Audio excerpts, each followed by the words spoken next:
Most people assume everyone thinks more or less the same way. But that isn't always true. Some people notice patterns faster, question things more often, or see connections others tend to miss. And over time, that creates a very different way of thinking. This video explores 39 signs you might think in a way most people don't. If you enjoy long, thoughtful videos like this, like and subscribe to our channel Restwise. These videos take a lot of time to make, and your support helps keep the channel going. Now, let's begin. You instinctively question the question before answering it. Someone asks you a simple question, and instead of answering, your brain quietly steps back and goes, "Wait, what are they really asking me right now?" Most people do not even notice the frame of a question. They just step inside it. But you do not. You tilt your head internally. You examine the edges. You sense the hidden assumptions baked into the wording. And sometimes you realize the question itself is flawed. That is not normal. In fact, it can be unsettling for other people. Because while they are ready for a quick yes or no, you are busy dissecting the premise.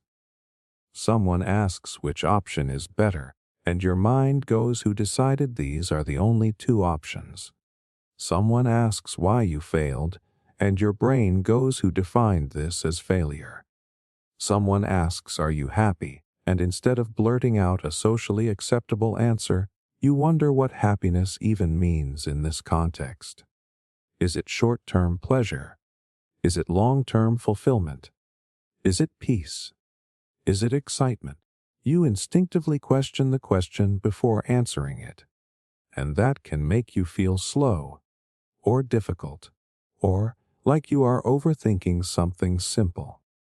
But here is the part most people do not realize. This habit is not hesitation. It is depth. Psychologists call this metacognition. It is the ability to think about your own thinking. Most people operate inside the first layer. Stimulus and response, question and answer. But when you pause to examine the structure of the question itself, you are operating on a second layer. You are observing the frame before stepping into it. That is rare. It is also powerful, because questions control direction. The human brain is wired to seek answers. When someone asks, "Why am I so bad at this?" their brain obediently scans for evidence of inadequacy. When someone asks, "How can I improve this?" their brain searches for solutions instead. The question determines the mental pathway. If you instinctively analyze the question, you are protecting your mind from walking down the wrong pathway. Think about how often people get trapped by loaded questions. Why are you always late assumes that you are always late. Why do you overreact assumes that your emotion is excessive. Many people unconsciously accept these assumptions and defend themselves inside that frame. But you pause. You feel the manipulation or the inaccuracy embedded in the wording. You might respond with something like, "I am not always late." Or, "What makes you think I am overreacting?" Some people interpret that as being argumentative. It is not. It is intellectual boundary setting. This way of thinking often develops in people who grew up having to read between the lines. Maybe you learned early on that words are not always neutral. That tone matters. That context matters. That what is implied can be more important than what is said. So your brain adapted. It became a pattern detector. It scans for hidden premises automatically. There is also a cognitive strength behind this. High-level critical thinkers tend to question assumptions before engaging with a problem. In philosophy, this is the foundation of clear reasoning. Before debating an idea, you clarify definitions. Before solving a problem, you examine whether it is the right problem. That instinct is not common in everyday conversation, but it is a hallmark of advanced reasoning. And yet, because most social environments reward speed over depth, you might have been made to feel like you are complicating things. Teachers may have wanted the quick answer. Friends may have wanted agreement. Colleagues may have wanted efficiency. Meanwhile, you are internally reorganizing the entire premise before speaking. You are not slow. You are precise. There is a quiet confidence in refusing to accept a question at face value. It means you are not easily steered. Marketing tactics, peer pressure, political slogans, all of these rely on people accepting the framing without scrutiny. If you instinctively examine the frame, you are harder to manipulate. You are less reactive. You respond instead of reflexively answering. And here is the deeper layer. When you question the question, you are also questioning reality in a constructive way. You are asking who defined these categories, who decided these standards, who benefits from this framing. That is how innovation starts. That is how outdated systems get challenged. Every major shift in science or culture began because someone looked at a widely accepted question and said, maybe this is the wrong question entirely. Think about how thinkers like Albert Einstein reframed problems in physics, not by answering existing questions faster, but by challenging the assumptions behind them. If this resonates with you, there is a high chance you have felt misunderstood. People might say, just answer the question. But what they do not see is that you are protecting accuracy. You are protecting truth. You are making sure that whatever answer you give is not built on a shaky foundation. That instinct is not overthinking. It is structural thinking. And once you recognize it as a strength instead of a flaw, you stop apologizing for the pause. You realize that the pause is where clarity lives. You spot hidden assumptions in everyday conversations. Ever notice how a completely normal conversation can feel slightly off to you, even when everyone else seems comfortable? Someone makes a casual comment and your mind instantly zooms in on the part no one else reacted to. Not what they said on the surface, but what had to be true underneath for that sentence to even make sense. Most people hear statements. You hear the structure holding the statement up. It can be something small. A friend says people like us never get opportunities like that. And before you even respond, your brain is already asking who decided what people like us means. Or a coworker says obviously, this is the only realistic option. And your mind quietly goes realistic according to who. Someone says that is just how the world works. And you are thinking says who, based on what evidence, and does it have to?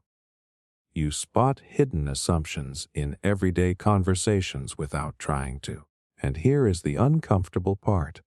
Once you see them, you cannot unsee them. Most conversations run on invisible agreements, unspoken premises, shared definitions that nobody pauses to examine. That is how social flow stays smooth. But your brain does not glide past those premises. It pauses and inspects them. It checks whether they are solid or just socially convenient. That can make you feel like you are swimming upstream in rooms where everyone else is floating. Psychologically, this is tied to pattern recognition and cognitive complexity. Your brain is not satisfied with surface-level input. It automatically looks for the underlying model that produced the statement.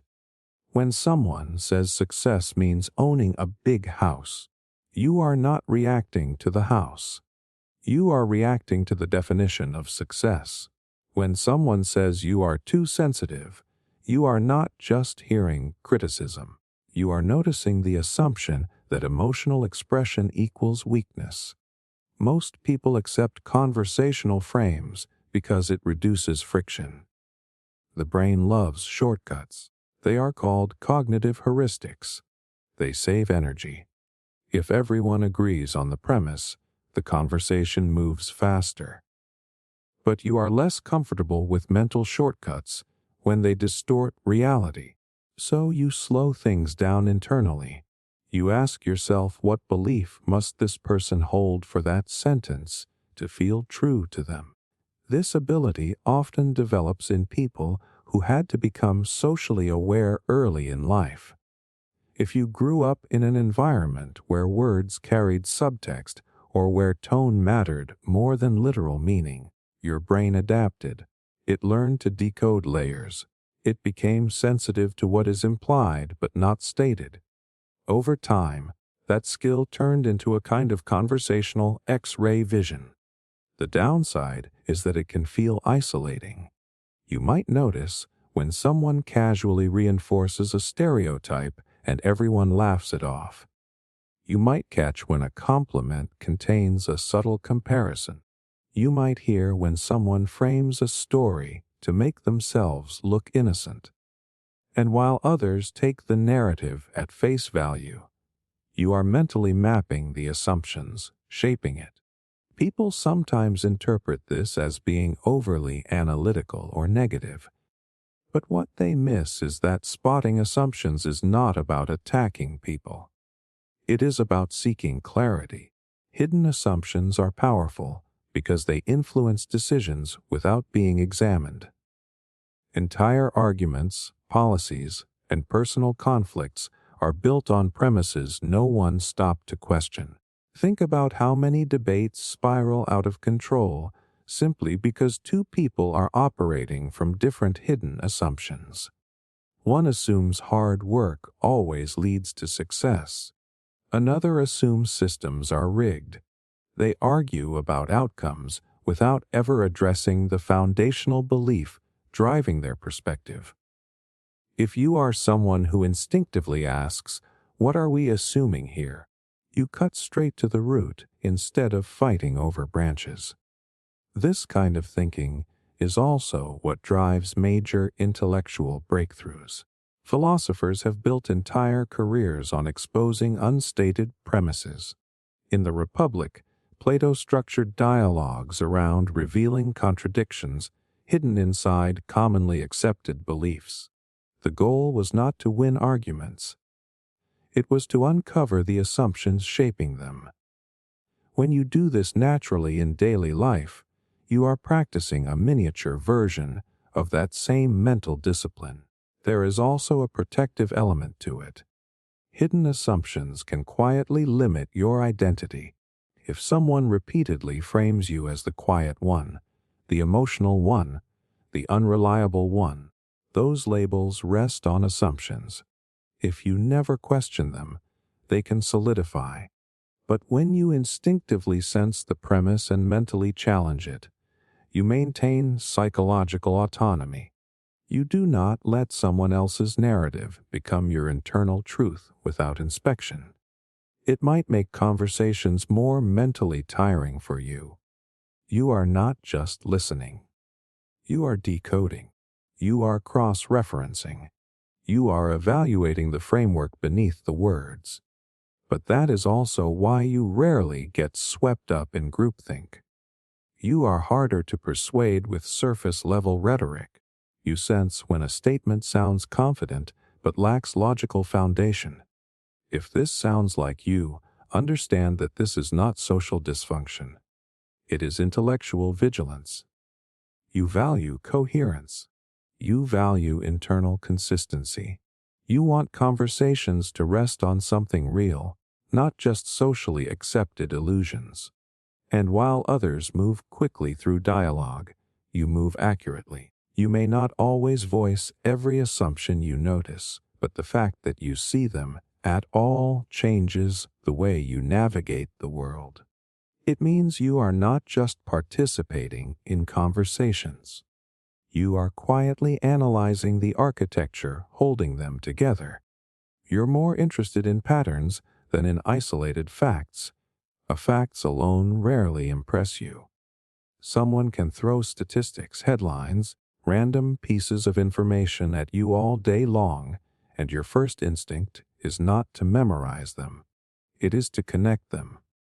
You are not asking what is the fact. You are asking what does this fact reveal about the bigger picture? Where does it fit? What repeats? What is the pattern underneath all of this? Most people collect information like coins. You assemble maps. When you hear a story, you are not just listening to what happened. You are noticing how it mirrors something else. When you study history, you are less fascinated by specific dates and more by cycles, rise and fall, power and corruption, innovation and backlash. You are constantly zooming out. Your brain wants the architecture, not just the bricks. That is not how the majority of people think. In school, you may have felt slightly disconnected from the way information was taught. Memorize this, repeat that, pass the test. But you probably found yourself asking, why does this matter? How does this connect to other things? If the teacher could not show you the pattern, the fact felt empty, almost weightless. Because to you, an isolated fact without context is like a single puzzle piece without the box image. There is a cognitive reason for this. Some minds are wired for what psychologists call integrative complexity. Instead of processing information in a linear, compartmentalized way, you naturally look for relationships between ideas. You seek coherence. You want to understand systems, not just components. When you encounter a new piece of data, your brain immediately scans for similar structures you have seen before. This is why you might find yourself predicting outcomes before others do, not because you are psychic, but because patterns repeat. Human behavior repeats. Economic cycles repeat. Relationship dynamics repeat. When you see enough examples, you start to recognize the rhythm beneath the noise. Think about how markets behave. Most people react emotionally to daily fluctuations. But seasoned investors like Warren Buffett focus on long-term patterns. They study cycles of fear and greed. They understand that the surface chaos often hides predictable behavioral trends. Pattern recognition allows them to stay calm while others panic. That same mental tendency can show up in everyday life for you. When a friend vents about yet another similar relationship issue, you are not just hearing the latest incident. You are noticing the recurring dynamic, the same type of partner, the same conflict, the same emotional trigger. You connect dots across time, and sometimes that makes you impatient with surface-level discussions because you can already see the underlying script playing out again. The downside is that people may think you are overgeneralizing. They might say not everything is a pattern, and technically they are right, but you are not claiming every detail repeats. You are noticing tendencies, structures, probabilities. Your mind is less interested in exceptions and more interested in rules.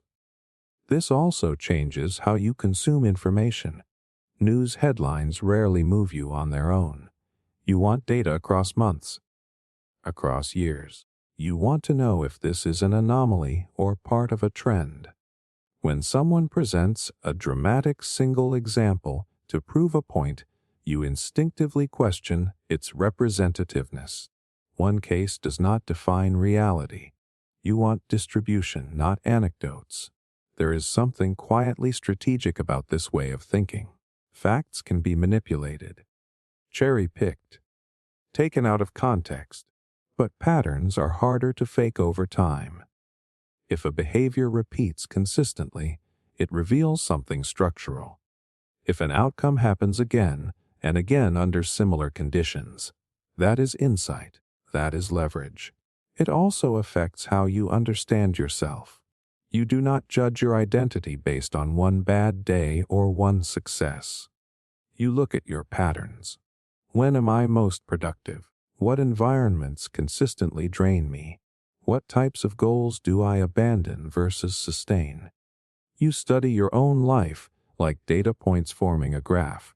That level of self-observation is not common. Many people react to isolated moments emotionally.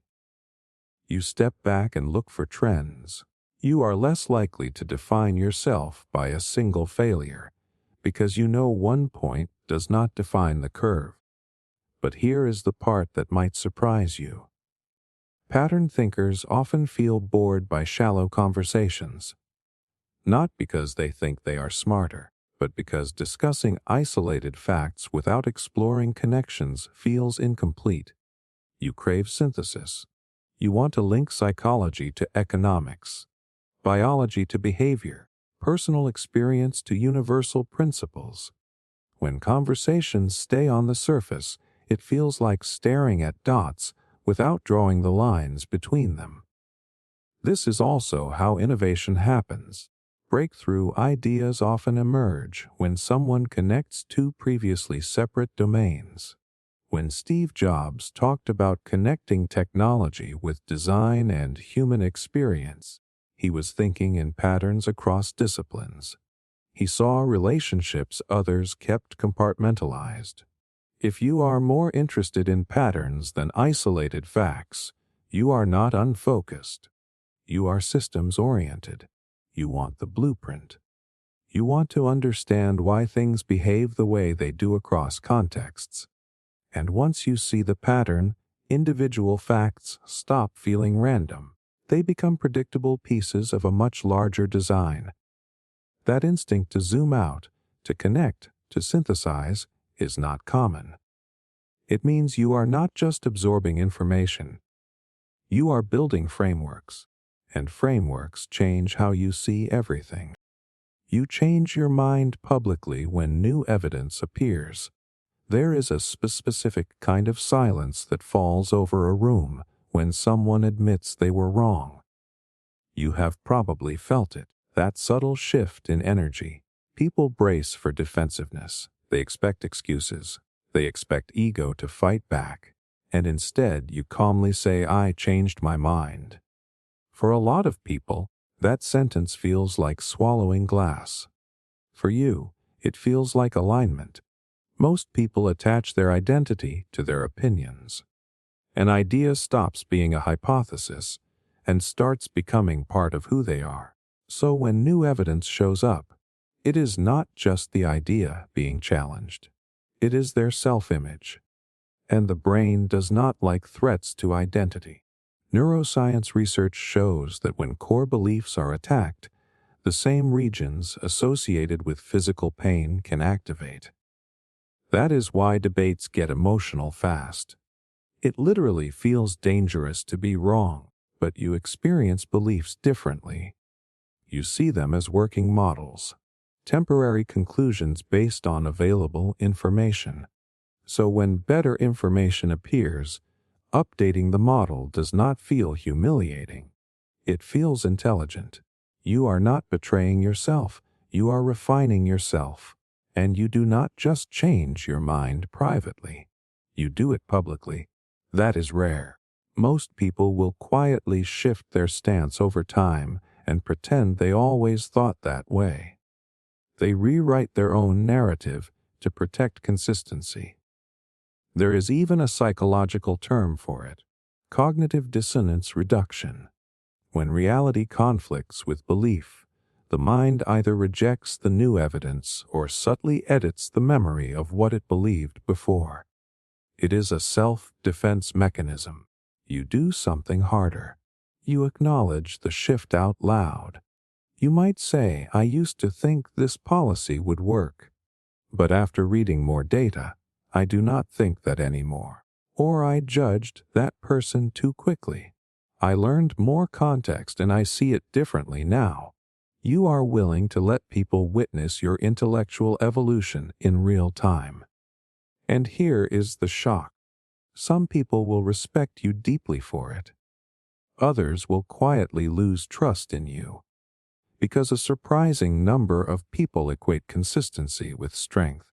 They would rather follow someone who is confidently wrong than someone who openly recalibrates. History is full of leaders who doubled down on flawed ideas because reversing course felt like weakness. In contrast, figures like Charles Darwin spent decades refining and revising theories as new evidence emerged. His willingness to adapt did not weaken his work. It made it revolutionary. When you change your mind publicly, you are signaling something powerful. Truth matters more to you than ego. Accuracy matters more than image. Growth matters more than pride. But it can be socially risky. In friend groups, people often lock each other into fixed roles. The political one, the skeptical one, the traditional one. When you suddenly update your position, it disrupts the social map. It forces others to reconsider their own rigidity, and that can make them uncomfortable. Your flexibility highlights their inflexibility.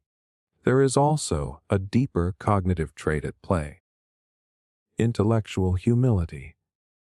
It does not mean you doubt yourself constantly. It means you understand the limits of your knowledge. You operate with the assumption that you might be missing something. That mindset keeps your beliefs lighter, more adjustable. Instead of saying this is the truth, you think this is my current best understanding. That distinction changes everything. It means arguments are not wars to win.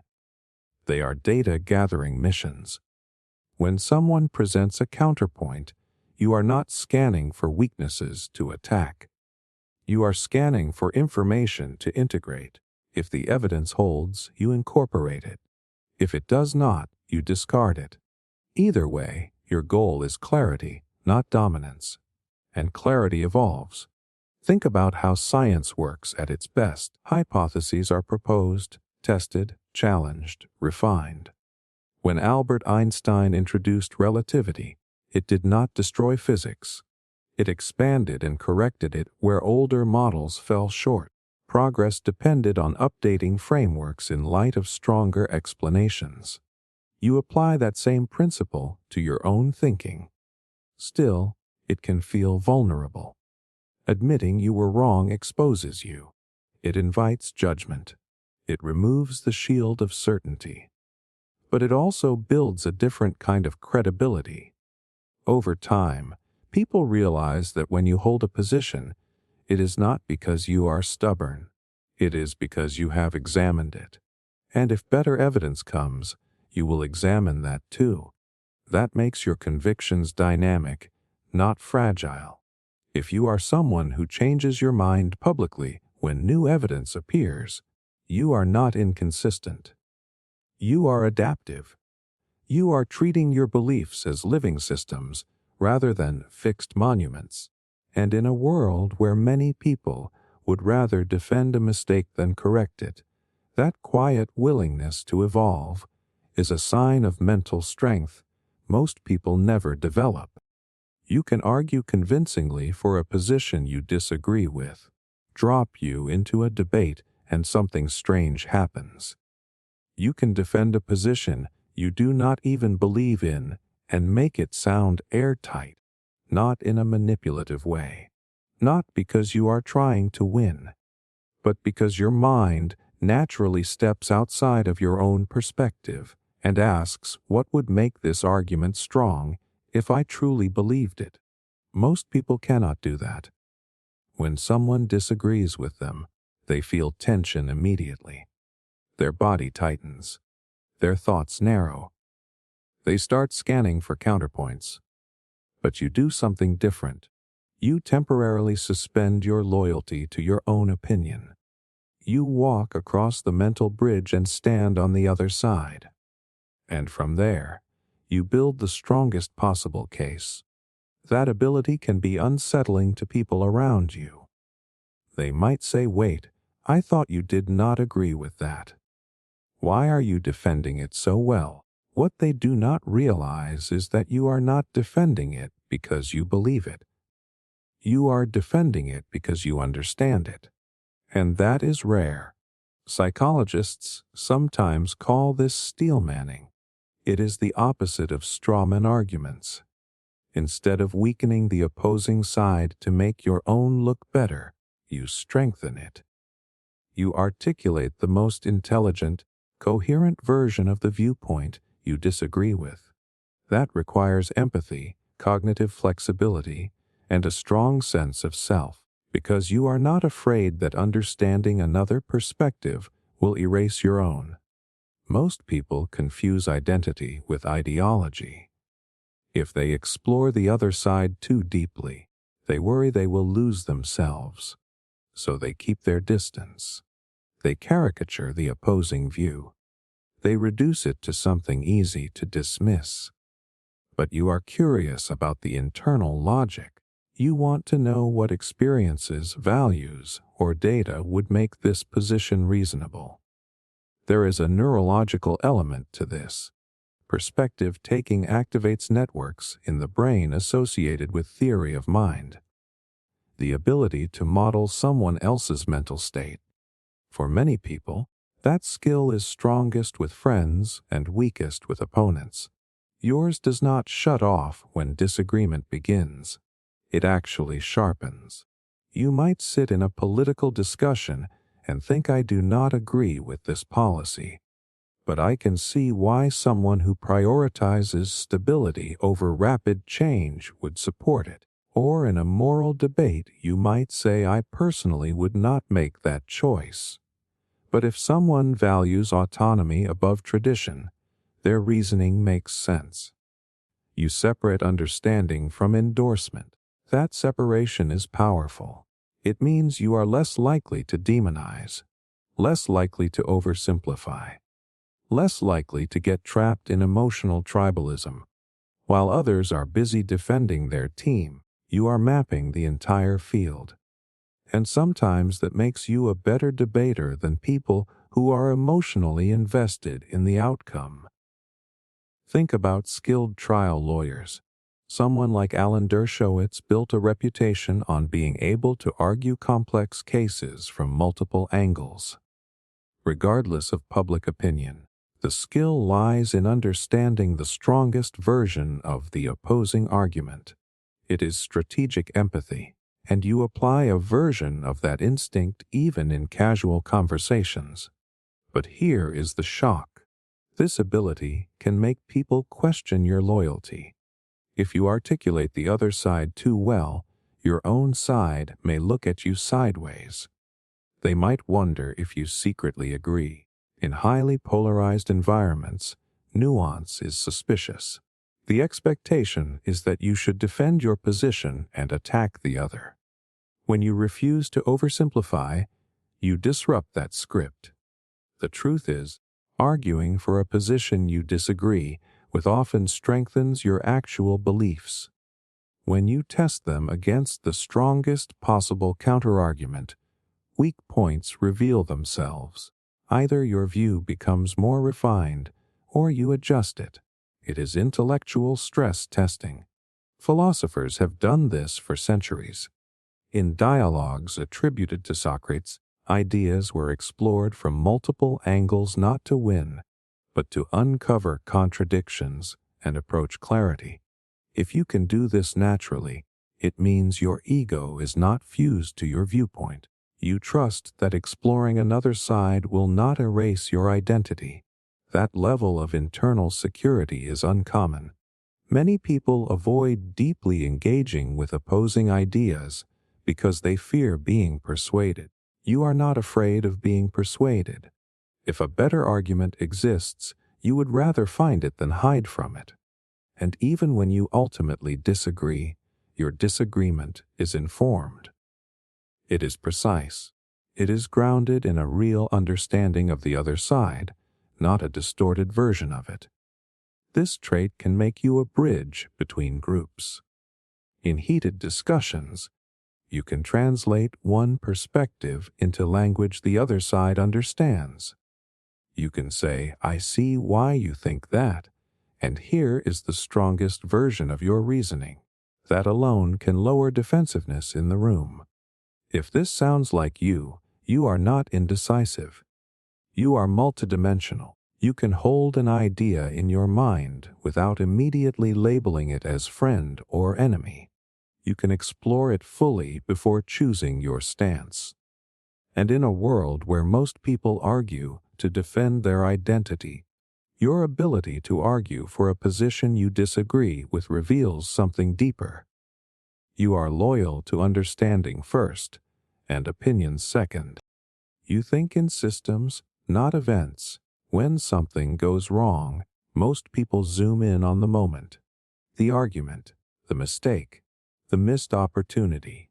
They treat it like a single dot on a blank page, but your mind does not stop at the dot. It immediately starts sketching the web around it. What led to this? What conditions made this likely? What patterns were already in motion long before this event showed up? You do not see isolated incidents. You see systems. If a company collapses, you are not satisfied with blaming one bad decision. You look at incentives, leadership culture, market pressures, communication breakdowns. If a relationship ends, you are not just replaying the final fight. You are tracing emotional habits, attachment styles, unspoken expectations, timing, stress levels. You instinctively ask what structure produced this outcome. That way of thinking is not common. Most conversations revolve around events because events are simple. They are dramatic. They have clear villains and heroes. But systems are subtle. They are networks of causes interacting over time. Seeing them requires patience and mental layering. Your brain does that layering automatically. This often shows up in how you handle blame. When someone says it is all their fault, something in you resists the simplicity, not because you refuse accountability, but because you know outcomes are usually the product of multiple forces interacting. You might ask what environment encouraged that behavior. What feedback loops were in place? What signals were ignored? Psychologically, this reflects a high level of causal reasoning. Instead of linear cause and effect, you think in loops. One factor influences another, which circles back and reinforces the first. It is the difference between saying he failed because he is lazy and asking what habits, beliefs, and incentives made procrastination the easiest option over time. Think about public health. When obesity rates rise, an event-focused thinker might say people just need more willpower. A systems thinker looks at food availability, marketing psychology, urban design, stress levels, sleep patterns, economic inequality. Researchers like Atul Gawande often highlight how improving outcomes in medicine is less about heroic individual effort and more about redesigning the system around checklists, communication, and structure. Change the system and behavior changes with it. You naturally apply that lens everywhere. If you are struggling with productivity, you do not just label yourself unmotivated. You examine your environment. Are there distractions built into your workspace? Are your goals too vague? Is your energy misaligned with your schedule? Instead of attacking yourself, you adjust the system around you. That mindset is powerful because systems are more predictable than single events. Events feel random. Systems reveal probabilities. If the structure stays the same, similar outcomes will likely repeat. That is why you are less shocked by recurring patterns in organizations or relationships. You saw the ingredients long before the explosion. But here is the challenge. Systems thinking can make you impatient with surface-level reactions. When people obsess over one news headline, you are wondering about the larger economic or cultural currents driving it. When someone focuses on one rude comment, you are thinking about the ongoing dynamic that made that comment possible. It can feel like you are living at a different zoom level. There is also a certain emotional detachment that comes with this perspective. Because when you see the system, you are less likely to get swept away by a single event. You recognize that today's crisis may be the predictable output of yesterday's structure. That does not make you cold. It makes you strategic. You are less reactive because you are tracking the long game.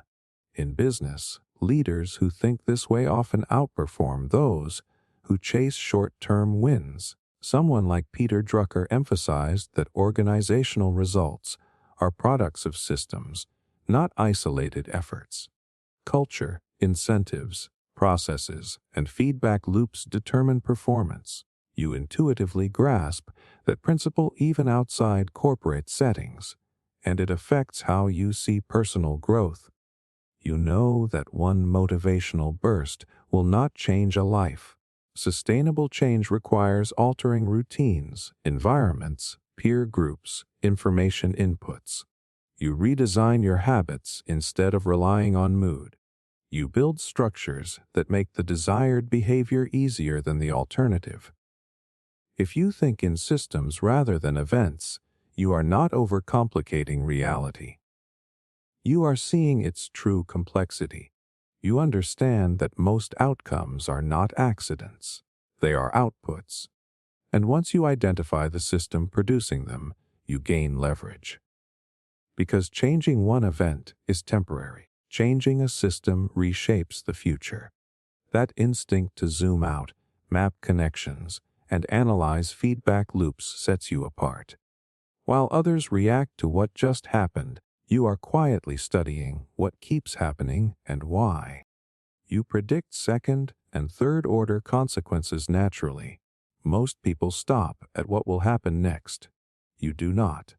The moment someone proposes an idea, makes a decision, or reacts emotionally, your brain quietly runs a simulation. Okay, that leads to this. And if that happens, then this shifts. And when that shifts, something else breaks, or improves or spirals. You are not just seeing the first domino fall. You are watching the whole chain tip over in your mind. That is not anxiety. It is layered thinking. When a friend says, "I am thinking about quitting my job tomorrow," most people respond to the surface. That sounds exciting. Or that sounds risky. You immediately think about income stability, confidence levels, daily structure, long-term career narrative, how this decision might shape their identity 6 months from now.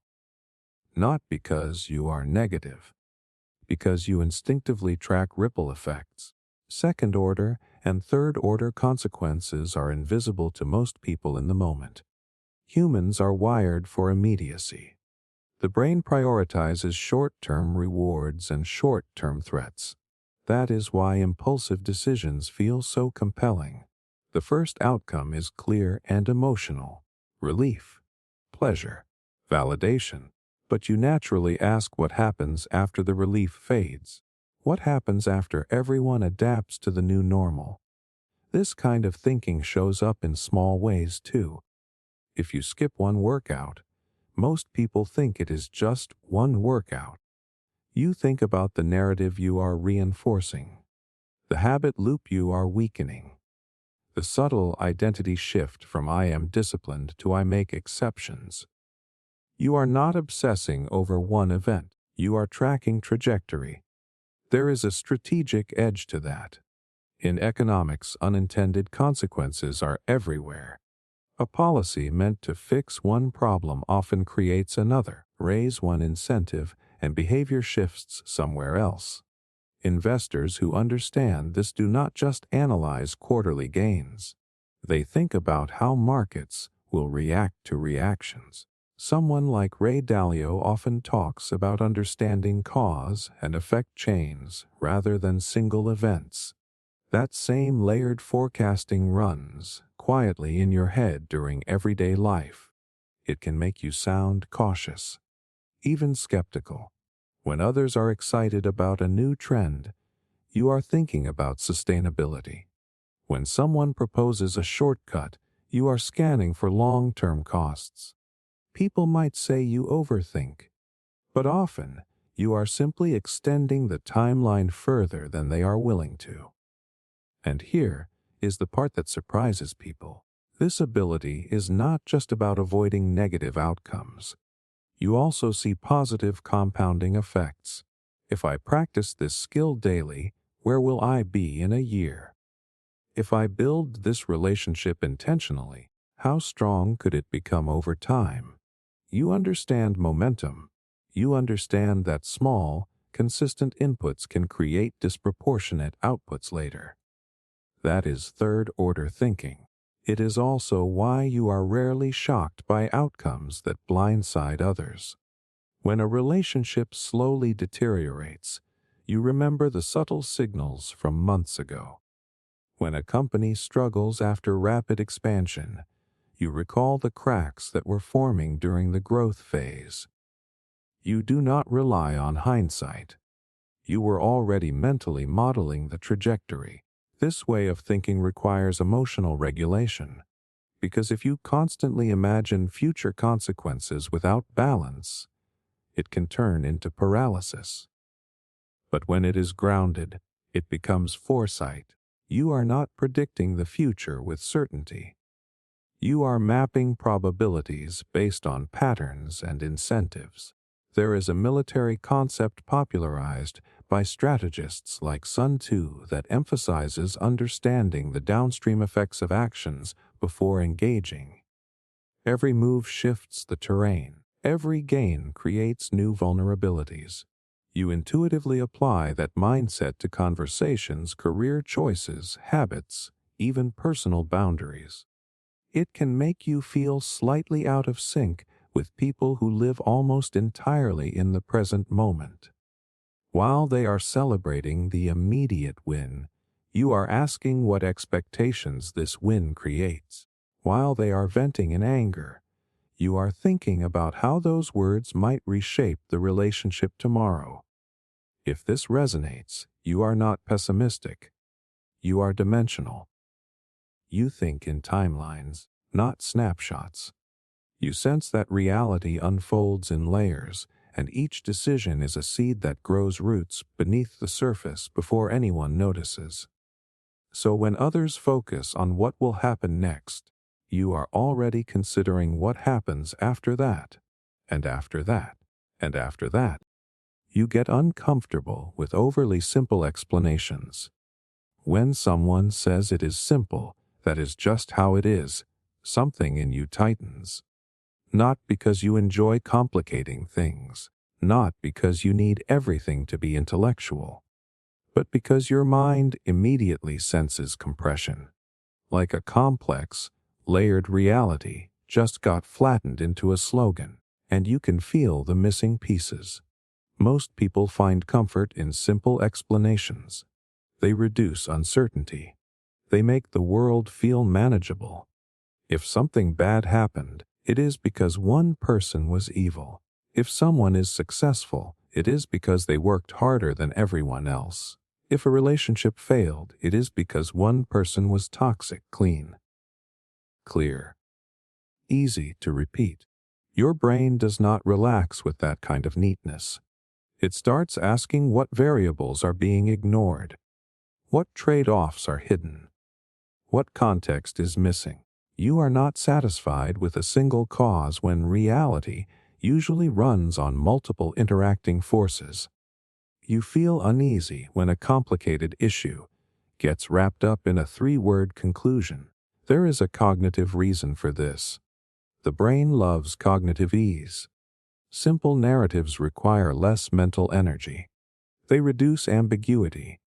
But deeper thinkers often have a higher tolerance for ambiguity. Instead of rushing to closure, you are willing to sit in uncertainty a little longer. You would rather hold a messy but accurate model than a clean but distorted one. This shows up everywhere. In social conversations, when someone says people are just lazy these days, you instinctively think about economic shifts, mental health trends, technological distractions, cultural changes, not to excuse behavior, but to understand it. When someone says that is common sense, You wonder common to who, based on what experience. It is not that you reject simplicity entirely. You appreciate clarity. But you do not trust oversimplification. There is a difference. Clarity distills complexity without distorting it. Oversimplification erases important dimensions to make a point easier to sell. And you can feel the difference. Think about how complex systems actually work.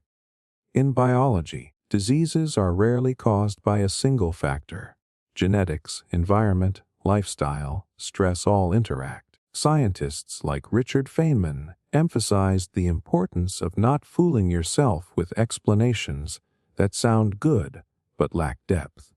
He warned that the first answer that feels satisfying is often incomplete. That mindset resonates with you instinctively, because you know that simple stories can be seductive. They spread faster. They win arguments. They create strong group identities. But they often hide nuance, and nuance matters to you. You want to know the mechanisms, not just the headline. You want to understand how something works, not just what to think about it. This can make you slightly uncomfortable in highly polarized environments. When discussions become black and white, good versus bad, smart versus stupid, you sense the distortion. You might stay quiet, not because you agree, but because you know unpacking the full complexity would take longer than the room has patience for. It can also make decision-making slower for you at times. While others are ready to commit based on a surface explanation, you are still examining assumptions, still mapping secondary factors. You want a model that accounts for more than one variable. But here is the upside. You are less likely to be manipulated by slogans. Marketing campaigns, political rhetoric, viral trends often rely on reducing complicated realities into emotionally charged simplicity. If your mind automatically searches for what is missing, you are harder to persuade with half-truths. There is also depth in how you see people. If someone makes a mistake, you do not reduce them to the mistake. You think about pressures, blind spots, history, incentives. That does not mean you remove accountability. It means you understand that human behavior is rarely the product of a single trait. You get uncomfortable with overly simple explanations because you can sense that reality is layered. You know that outcomes are usually emergent, not linear. That motives are mixed. That causes stack on top of each other. While others feel relief when a tidy answer appears, you feel cautious. You would rather live with a complex truth than a convenient illusion, and that discomfort you feel when things sound too neat is not cynicism. It is intellectual integrity. You enjoy being proven wrong because it upgrades your model of reality. There is a strange kind of satisfaction you feel when someone proves you wrong. Not embarrassment, not defensiveness. A spark, almost excitement, like you just found a glitch in your mental software, and now you get to patch it.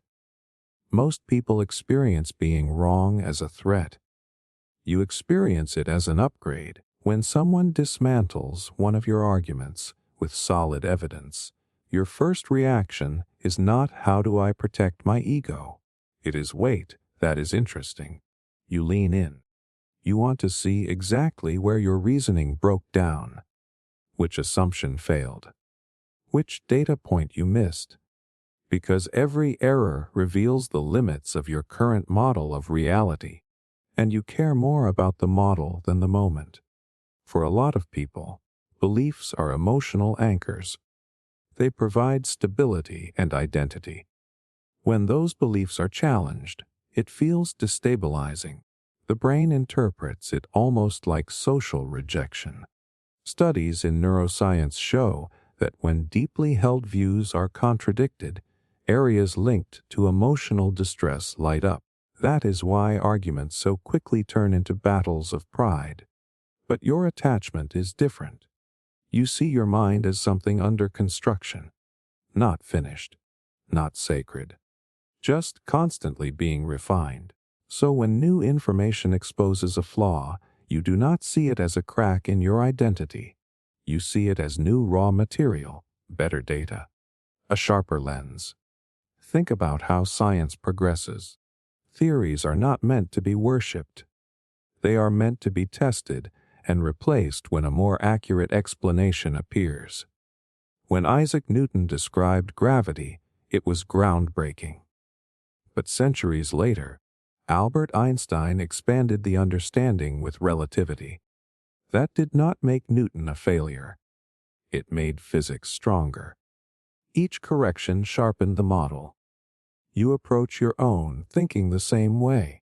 If someone shows you credible data that contradicts your belief about nutrition, economics, psychology, anything, there is a part of you that feels grateful.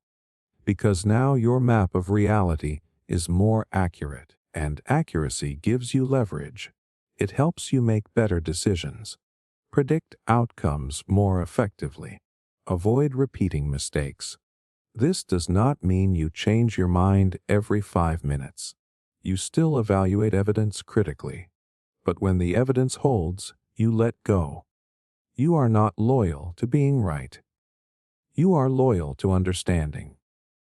That mindset creates a kind of intellectual freedom. You do not have to defend every past opinion as if it defines you. You can say, I thought this before, now I think this. And instead of feeling smaller, you feel sharper. There is also a subtle confidence behind that. Insecure minds cling. Secure minds explore.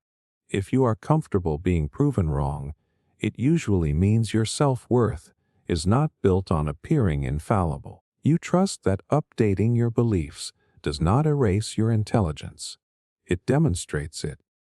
It can confuse people. In debates, when someone lands a strong point, and you say that is a good argument, you are right, they may look surprised. They expect resistance. They expect you to double down. Instead, you integrate the insight. That reaction alone often lowers the emotional temperature in the room. It shifts the goal from winning to learning. Philosophers like Karl Popper argued that knowledge advances through falsification. We move closer to truth by discovering where we are wrong. If a theory cannot survive attempts to disprove it, it grows stronger. You intuitively apply that principle to your own thinking.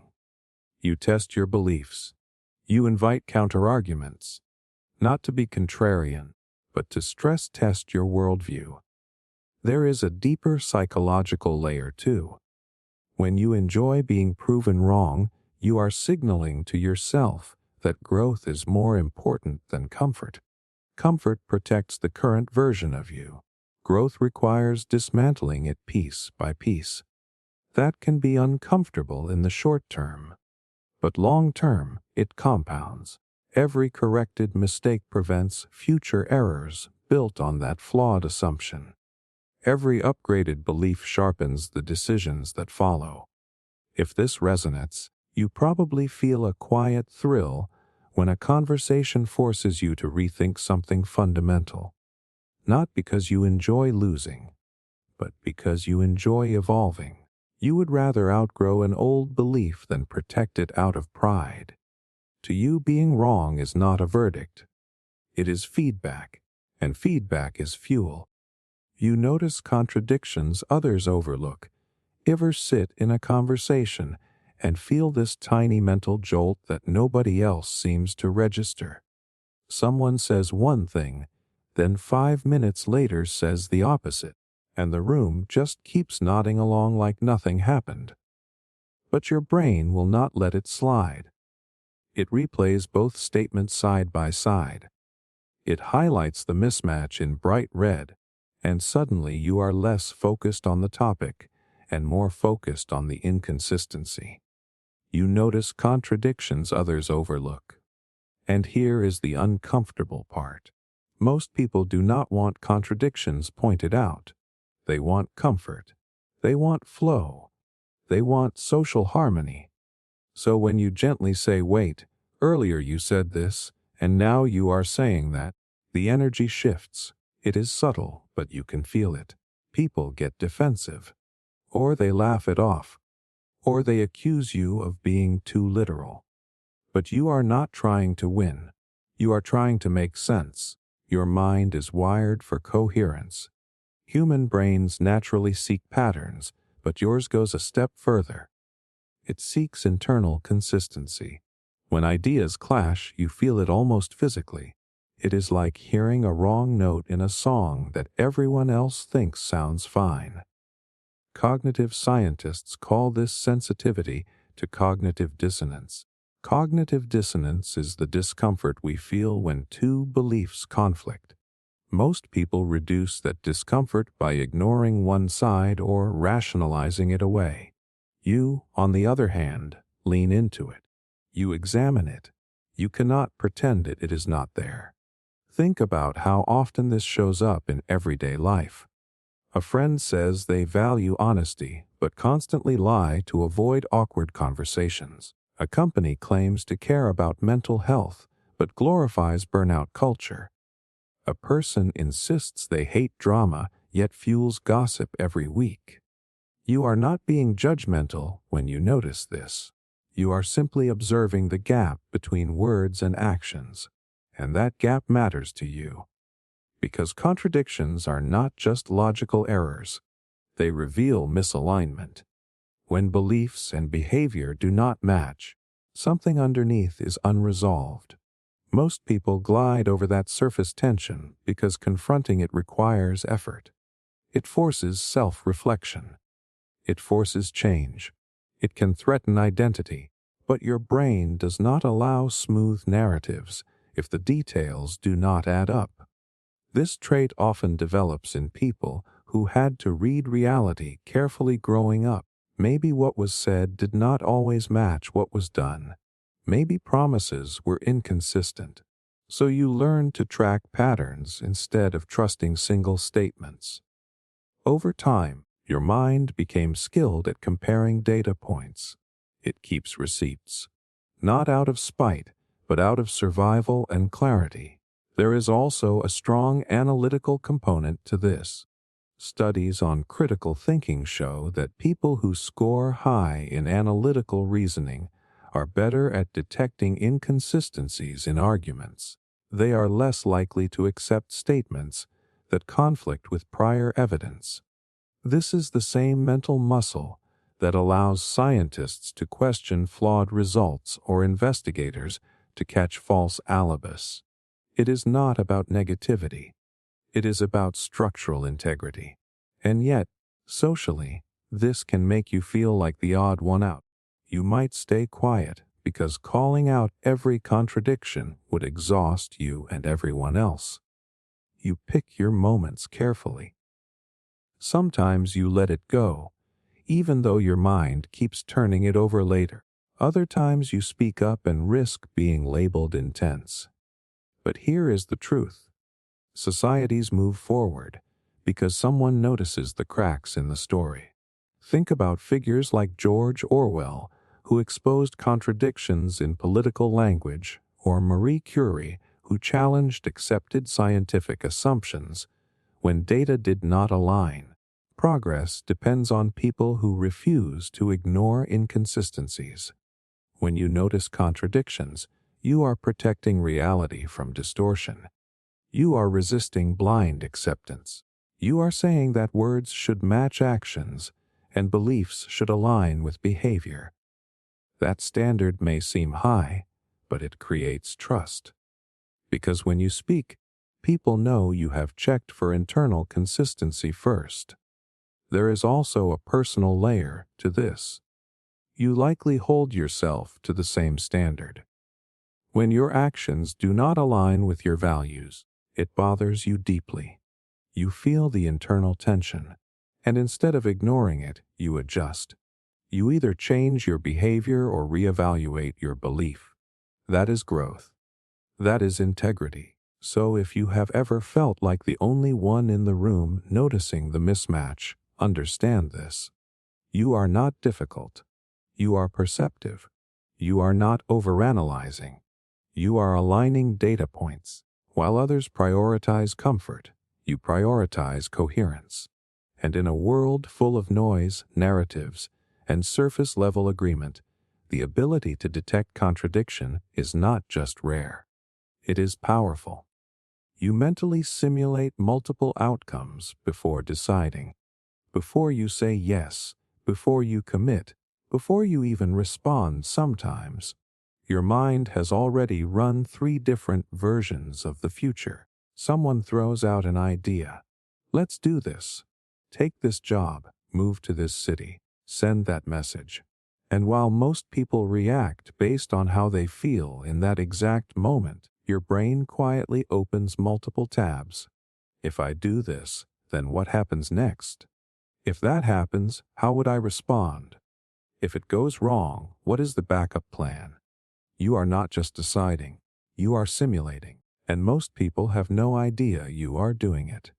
From the outside, it can look like hesitation, indecision, overthinking, but inside your head, it feels strategic.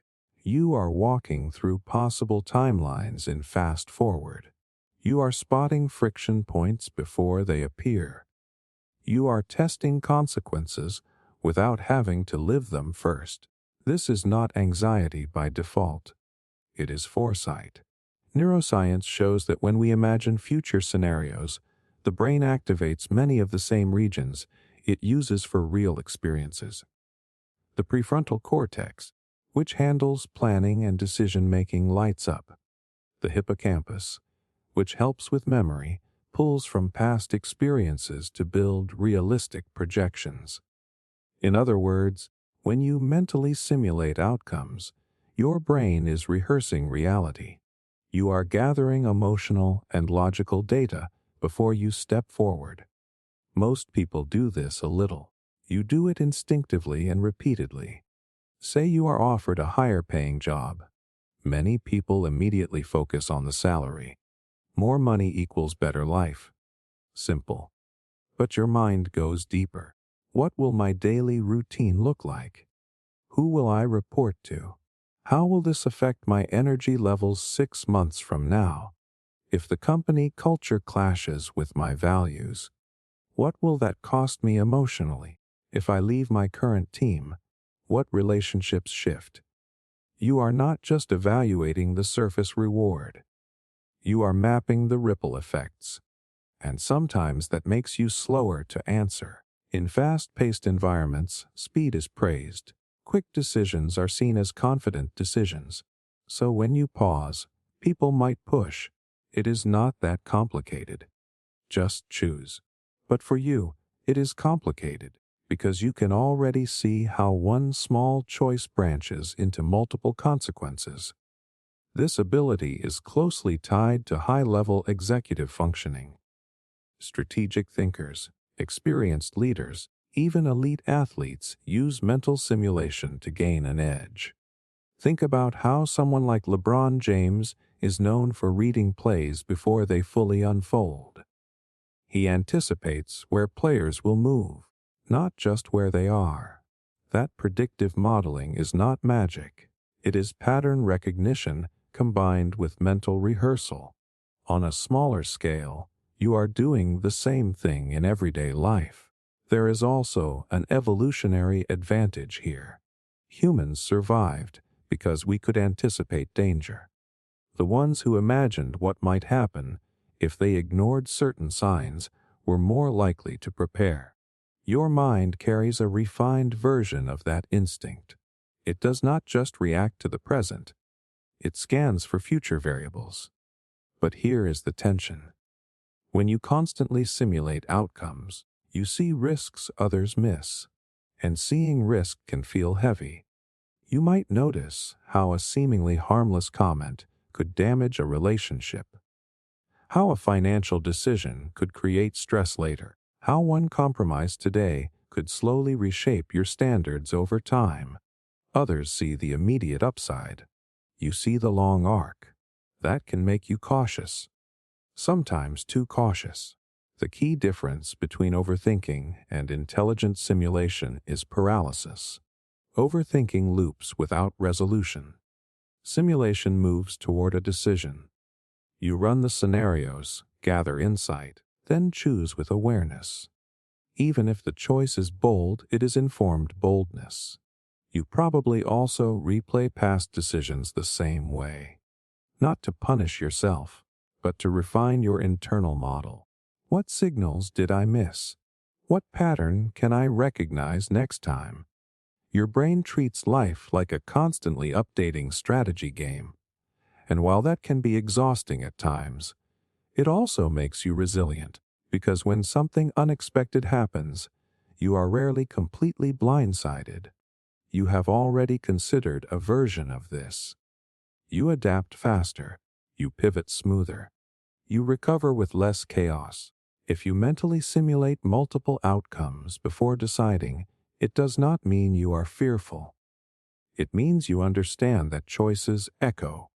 You respect consequences. You think beyond the immediate emotion of the moment. In a world that rewards impulsive confidence, you operate with calculated awareness.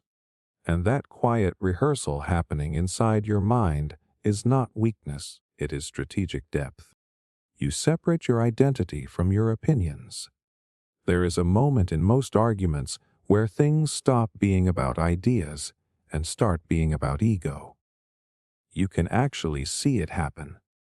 The conversation tightens, voices get sharper, faces get defensive. Because now it is not just a disagreement. It feels like a threat to identity. But for you, it does not hit the same way. When someone challenges your opinion, you do not instantly feel attacked. You might feel curious. You might even feel excited. Because in your mind, an opinion is a tool, not a limb. It is something you hold, not something you are, and that is rare. Most people fuse their beliefs to their identity. If they believe a certain political stance, lifestyle choice, or worldview, that belief becomes intertwined with who they think they are. So when someone questions the belief, it feels like questioning their worth, intelligence, or morality. The brain actually processes social rejection and identity threats in regions similar to physical pain. That is why debates escalate so quickly. It literally hurts. But you have built space between you and your ideas. You can say, I think this is true without meaning this is who I am. And because of that separation, you can update your thinking without feeling like you are losing yourself. If new evidence appears, you adjust. If someone makes a strong argument, you consider it. You are not scrambling to defend a position just to protect your ego. That flexibility is a sign of psychological maturity. There is a concept in psychology called self-complexity. People with low self-complexity define themselves by a few rigid traits or beliefs. So when one area is challenged, their entire identity shakes. People with higher self-complexity have a broader, more layered sense of self. They are not just their job, their opinions, their relationship status, or their ideology. They are a dynamic system. That makes them more resilient to disagreement. You likely learned at some point that being wrong is not fatal. Maybe you changed your mind about something significant in your life and realized the world did not end. In fact, you grew. So now, when someone presents a different perspective, you do not panic. You analyze. This does not mean you lack conviction.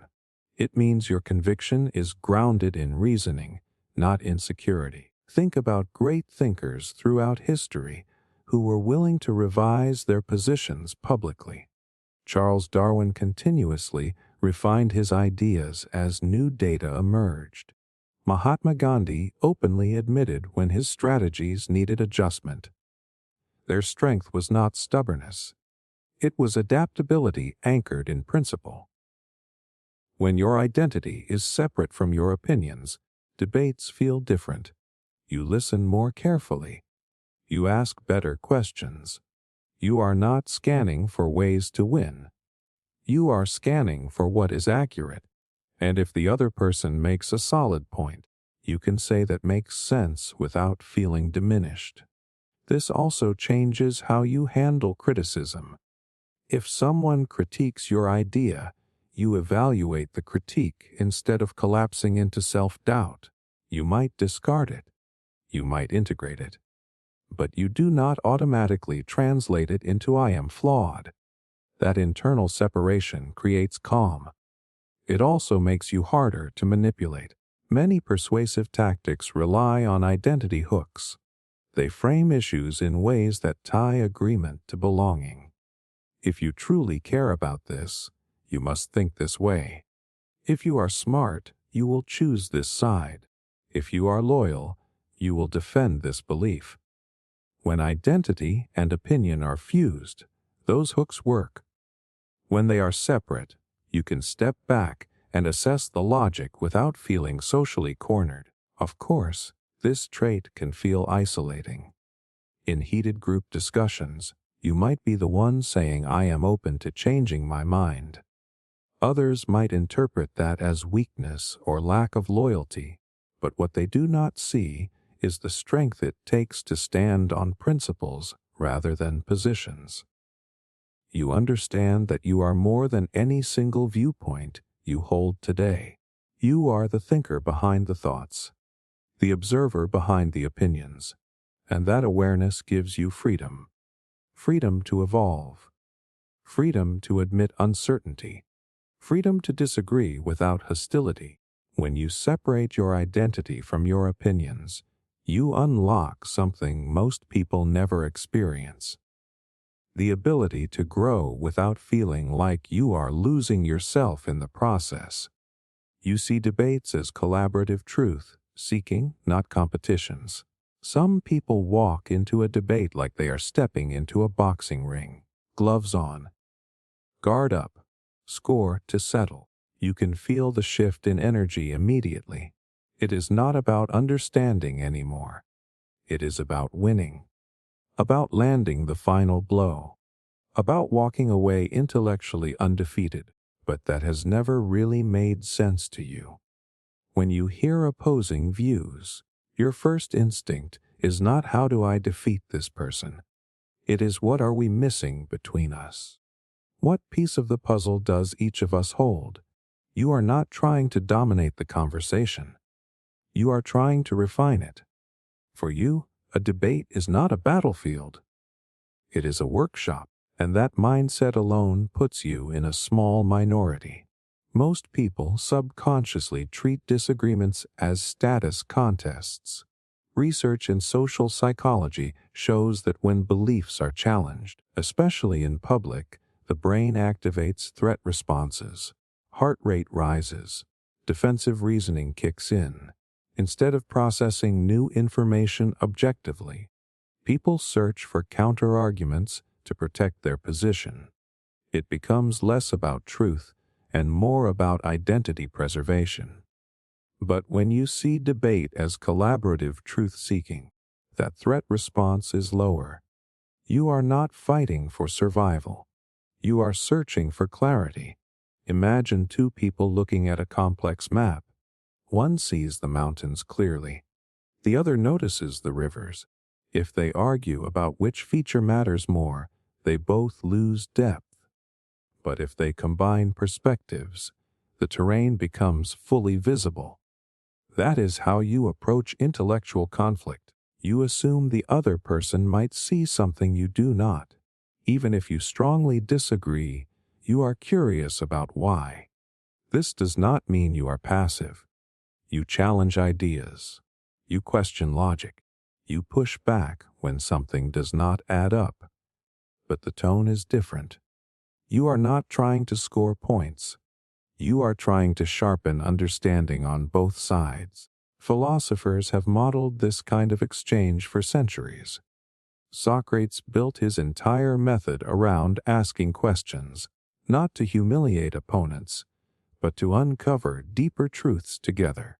The goal was not victory. It was clarity, and clarity often required exposing flaws in both perspectives. When you approach debates this way, you notice something interesting. You actually learn more, because you are not busy rehearsing your next rebuttal while the other person speaks. You are listening, actively. You are searching for nuance. You are separating strong arguments from weak ones, even within your own position. That intellectual humility is powerful. It also makes you harder to provoke. When someone tries to bait you into an emotional reaction, you do not immediately bite. You slow down. You ask, what exactly are we disagreeing on? Are we defining terms differently? Are we operating from different assumptions? Often, conflicts shrink once definitions are clarified. Many heated arguments are not about opposite values at all. They are about misunderstood language. Of course, this mindset can frustrate people who crave clear winners and losers. In group settings, debates often turn into performances. People clap for sharp comebacks. They reward confidence over depth. When you refuse to play that game, it can seem like you lack aggression. But what you actually lack is insecurity. You do not need to crush someone else's view to validate your own. There is also a long-term advantage here. When debates are treated as competitions, relationships erode, resentment builds. People double down on positions to save face. But when debates are collaborative, trust grows. Even if agreement is not reached, respect increases. Both sides feel heard. And that creates space for evolution over time. You probably notice that some of your most meaningful conversations were not the ones where you proved someone wrong. They were the ones where both of you walked away thinking differently than when you started. Not because one dominated, but because both refined. Seeing debate as collaborative truth seeking requires confidence in your own stability. It requires patience. It requires the willingness to say, I might be partially wrong, and I want to know how. That is not weakness. That is intellectual courage. In a world obsessed with being right, you are more interested in getting it right. And that subtle shift changes everything. You instinctively ask, what would change my mind? In the middle of a strong opinion, while most people are busy defending their stance, your brain slips in a different question entirely. Not how do I prove this? Not how do I protect this? But what would actually change my mind about this? That question alone separates you from the crowd. Because most people never ask it. They gather evidence like lawyers building a case. They collect articles, examples, stories that support what they already believe. Psychologists call this confirmation bias. The brain loves consistency. It rewards us with a small hit of certainty when we find proof that we are right. And it quietly filters out information that threatens that certainty. But when you ask what would change my mind, you interrupt that process. You are essentially telling your own brain that truth matters more than comfort. That is not a small thing. Think about how rare it is to see someone publicly outline the conditions under which they would revise their belief. In politics, in relationships, in everyday arguments, people cling to positions as if changing them would erase their identity. But you are different. You can hold a belief firmly while still acknowledging that it is provisional, that it exists based on current evidence, and that if stronger evidence appears, you are willing to adapt. This mindset aligns with how real scientific thinking works. A hypothesis is not a declaration of eternal truth. It is a working model.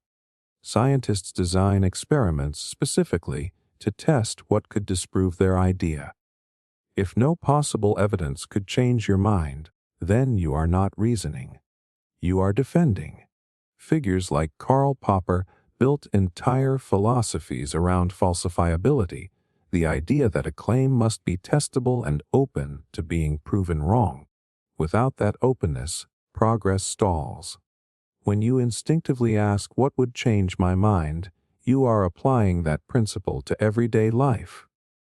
This also makes your beliefs stronger, not weaker, because if you have genuinely examined opposing evidence and still stand where you stand, your confidence is grounded. It is not fragile. It is not dependent on avoiding certain conversations.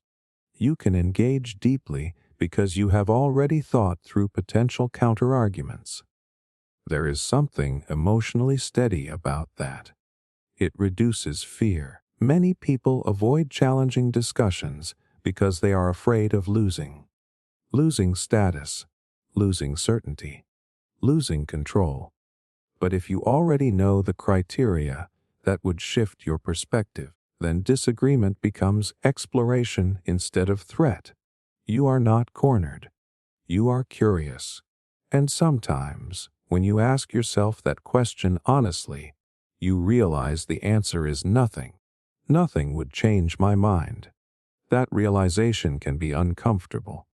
It forces you to confront whether the belief is rooted in evidence or in identity.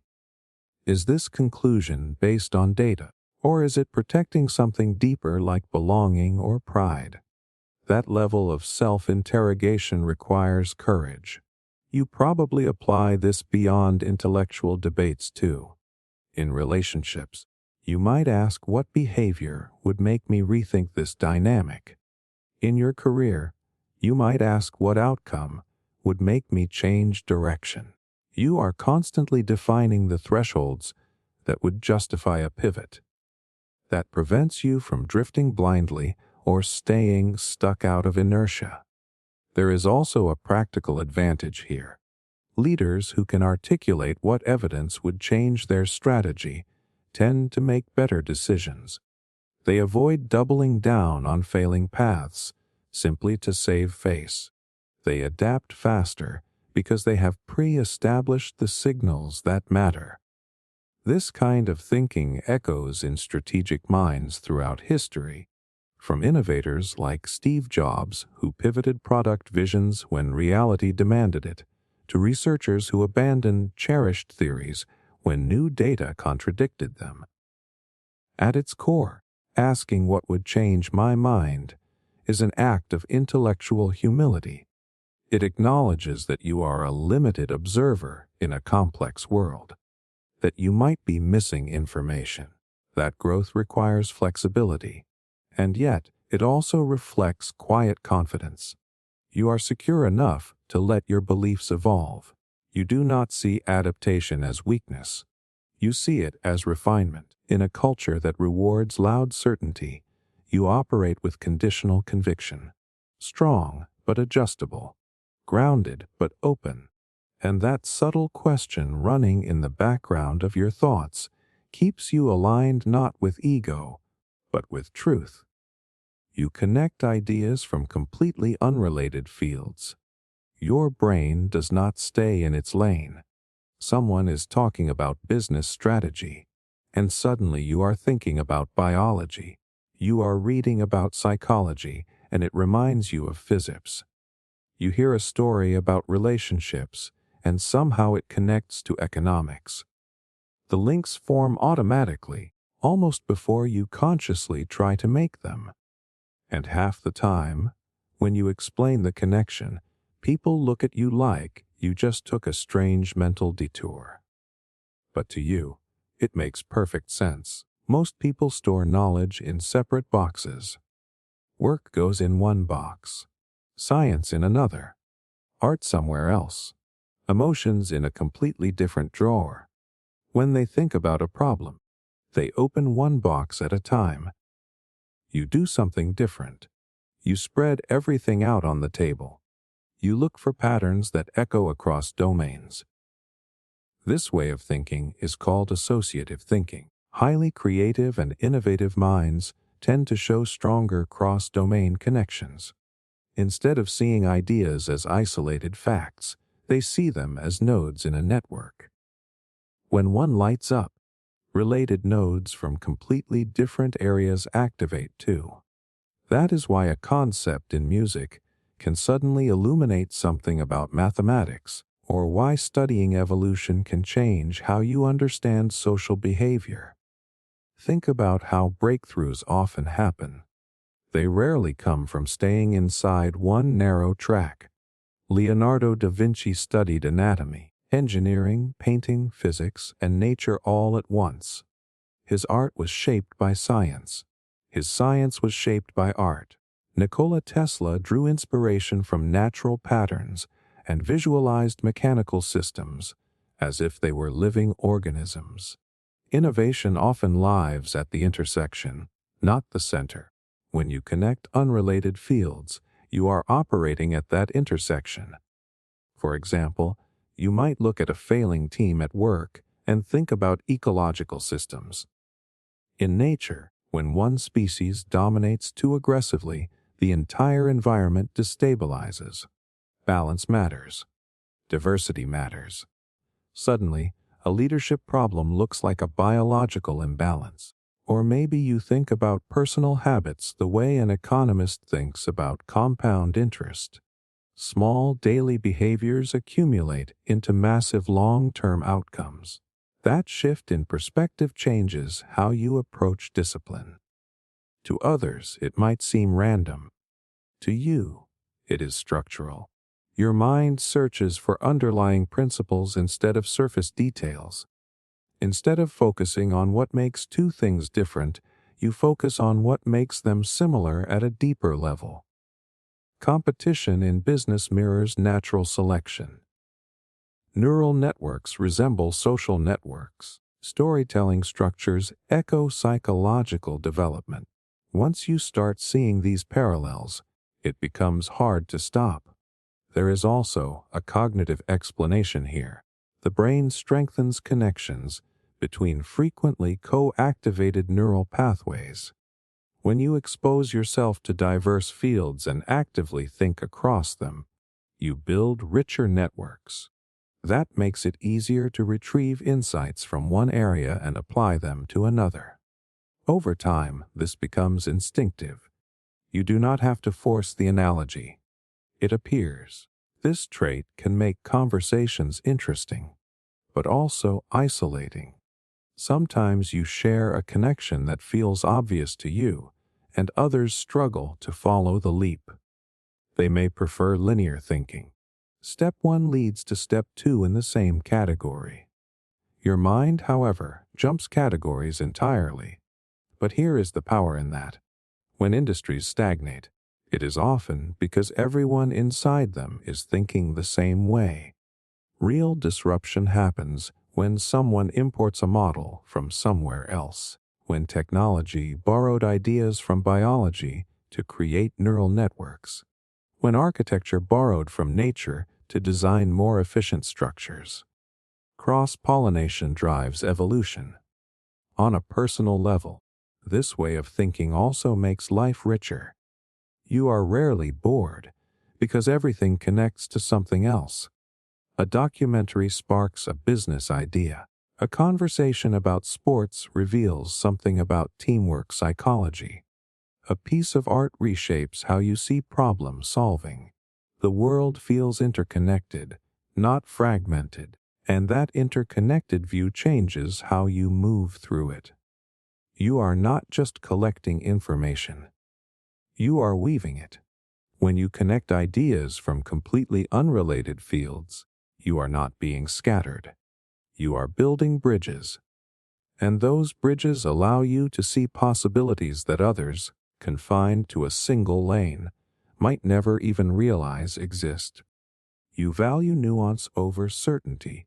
There is something about absolute statements that makes you uneasy. When someone says this is always true, or that is completely wrong, or this is the only way to see it, you feel a quiet resistance rise up inside you. Not because you enjoy disagreeing, but because reality has never looked that simple to you. You see the gray. Most people are drawn to certainty It feels safe, clean, efficient. The brain loves clear categories because they reduce cognitive load. Black and white thinking requires less effort than holding multiple variables at once. It is comforting to land on a firm conclusion and stop there. But your mind does not stop there. When you hear a bold claim, your instinct is to ask under what conditions, for whom, in what context. You automatically search for the exceptions, the edge cases, the hidden factors that complicate the narrative. Not to undermine the point, but to make it more accurate. You value nuance over certainty, and that can make you feel out of step with a world that rewards confidence over complexity. Social media algorithms amplify the loudest and most decisive voices. Headlines are written to sound definitive. Public debates are structured around strong positions, not careful qualifications. The person who says it depends rarely goes viral. The person who says this is the truth often does. But you are not impressed by volume. You are interested in precision. Psychologically, this reflects a tolerance for ambiguity. Research shows that many people experience discomfort when faced with uncertain or complex information. They rush to closure just to relieve that discomfort. You, on the other hand, can sit in the tension. You can hold two seemingly opposing ideas in your mind without needing to immediately resolve them. That cognitive flexibility is linked to higher-level critical thinking and emotional regulation. It also protects you from manipulation. Extreme certainty is persuasive.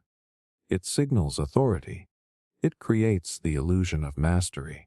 But history repeatedly shows the danger of oversimplified conviction. Think of how thinkers like Isaiah Berlin argued for value pluralism, the idea that multiple conflicting values can all be valid in different contexts, or how Carl Jung emphasized the complexity of the human psyche rather than reducing it to a single theory. The deeper you look at almost any system, the more layered it becomes. You instinctively understand that. When someone asks you a difficult question, you rarely respond with a neat slogan. You might say it depends. You might outline multiple sides. You might acknowledge trade-offs instead of pretending there is a perfect answer. That does not mean you lack conviction. It means your conviction accounts for complexity. Of course, this trait can be misunderstood. People may interpret your nuance as indecisiveness. They might push you to pick a side more aggressively. They want clarity, and nuance feels like fog to them. But to you, nuance is clarity. It is the recognition that simple answers often hide important details. You probably apply this to people too. When someone makes a mistake, you do not immediately reduce them to that mistake. You consider context, stress levels, background, motivations. When someone succeeds, you look beyond talent to timing, support, opportunity. You resist one-dimensional narratives. This makes your worldview less dramatic, but more durable. Because when you expect complexity, you are less shocked by it. When new information emerges that complicates a situation, you adapt more easily. You were never clinging to a rigid story in the first place. Valuing nuance requires intellectual humility. It means admitting that you do not have the full picture, that your current understanding is partial, that other perspectives might reveal dimensions you missed. But it also requires strength. It takes confidence to resist the pressure of oversimplification. In a culture obsessed with quick answers and absolute takes, you operate differently. You are willing to trade the comfort of certainty for the depth of understanding. And while that path is less flashy, it leads somewhere far more solid. Because reality is rarely black and white, and you would rather see it as it is than pretend it is simpler than it truly is. You pause before reacting emotionally. Most people feel something, and it is already on their face before they even know what happened. The irritation leaks into their tone. The jealousy sharpens their words. The anger explodes mid-sentence. But with you, there is this gap, a tiny space between the trigger and the reaction. Something happens, and instead of instantly firing back, you go quiet. Not because you are weak, not because you are confused, but because something inside you is scanning. You pause before reacting emotionally, and in a world that rewards fast reactions, that can feel strange. Sometimes people misread it. They think you do not care. They think you are detached. They think you are slow to respond. What they do not realize is that your brain is doing something most people never learn to do. It is regulating. There is a part of the brain called the amygdala. It is responsible for fast emotional responses, especially fear and anger. It is ancient and reactive. Then there is the prefrontal cortex, the part responsible for reasoning, judgment, long-term thinking. In high-stress moments, the amygdala can hijack the system. That is why people say things they regret. That is why someone can destroy a relationship in 60 seconds of uncontrolled emotion. When you pause, even for a few seconds, you are allowing the rational part of your brain to catch up to the emotional surge.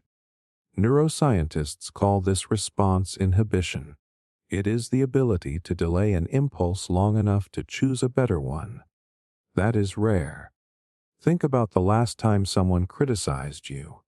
For many people, the reaction is instant defense. They interrupt, they attack back, they shut down. But if you are wired differently, you feel the sting, yes, but you also feel yourself stepping back internally. You ask, is this accurate? Is this projection? Is this worth my energy? You evaluate before expressing. That space is power. It means you are not easily controlled by external triggers. It means your mood is not fully dictated by someone else's tone or behavior. That does not mean you do not feel deeply. In fact, people who pause often feel more intensely. The difference is that you process before you perform. There is a psychological concept called emotional granularity. It describes the ability to identify and label emotions precisely. Instead of saying I am mad, you might realize you are disappointed, or embarrassed, or feeling excluded. That level of clarity naturally slows reaction time because your brain is sorting instead of exploding. Studies show that people with higher emotional granularity handle stress better and make more balanced decisions. They are less likely to be impulsive because they understand what they are feeling instead of being overwhelmed by it. But here is the shock. This trait can sometimes isolate you. In heated environments, people bond through shared emotional intensity. They vent together. They rage together. They spiral together. If you are the one sitting there measured and calm, you might seem distant. Someone might even accuse you of not being passionate enough. They might say, "Why are you so calm about this?" As if calm equals indifference. It does not. It equals control. There is a massive difference between suppressing emotion and regulating it. Suppression is pushing feelings down and pretending they do not exist. Regulation is acknowledging the feeling fully, then choosing how to express it. If you pause before reacting, chances are you are not numb. You are selective. You understand that once words leave your mouth, they cannot be edited. Once an action is taken, it echoes. So you give yourself space, even if it is just a breath, even if it is just a few seconds of silence. That breath protects your future self. And here is something deeper. People who pause often grew up in environments where emotional explosions had consequences. Maybe you learned that reacting instantly made things worse. Maybe you became the observer in chaotic situations. You studied patterns. You realized that the loudest reaction was rarely the smartest one. So your nervous system adapted. It learned restraint. That does not mean you will never react strongly. It means when you do, it is deliberate. In leadership psychology, one of the most respected qualities is emotional self-regulation. Leaders who cannot manage their impulses create unstable environments. Leaders who pause create safety. There is a reason figures like Nelson Mandela were known for composure even after immense provocation. That pause is not weakness. It is discipline under pressure. If this is you, you have probably watched arguments unfold and thought this could have been avoided if someone just stopped for 10 seconds. You have seen friendships collapse because of one uncontrolled moment, and you quietly promised yourself you would not be ruled by impulse. The world may move fast. Conversations may get heated.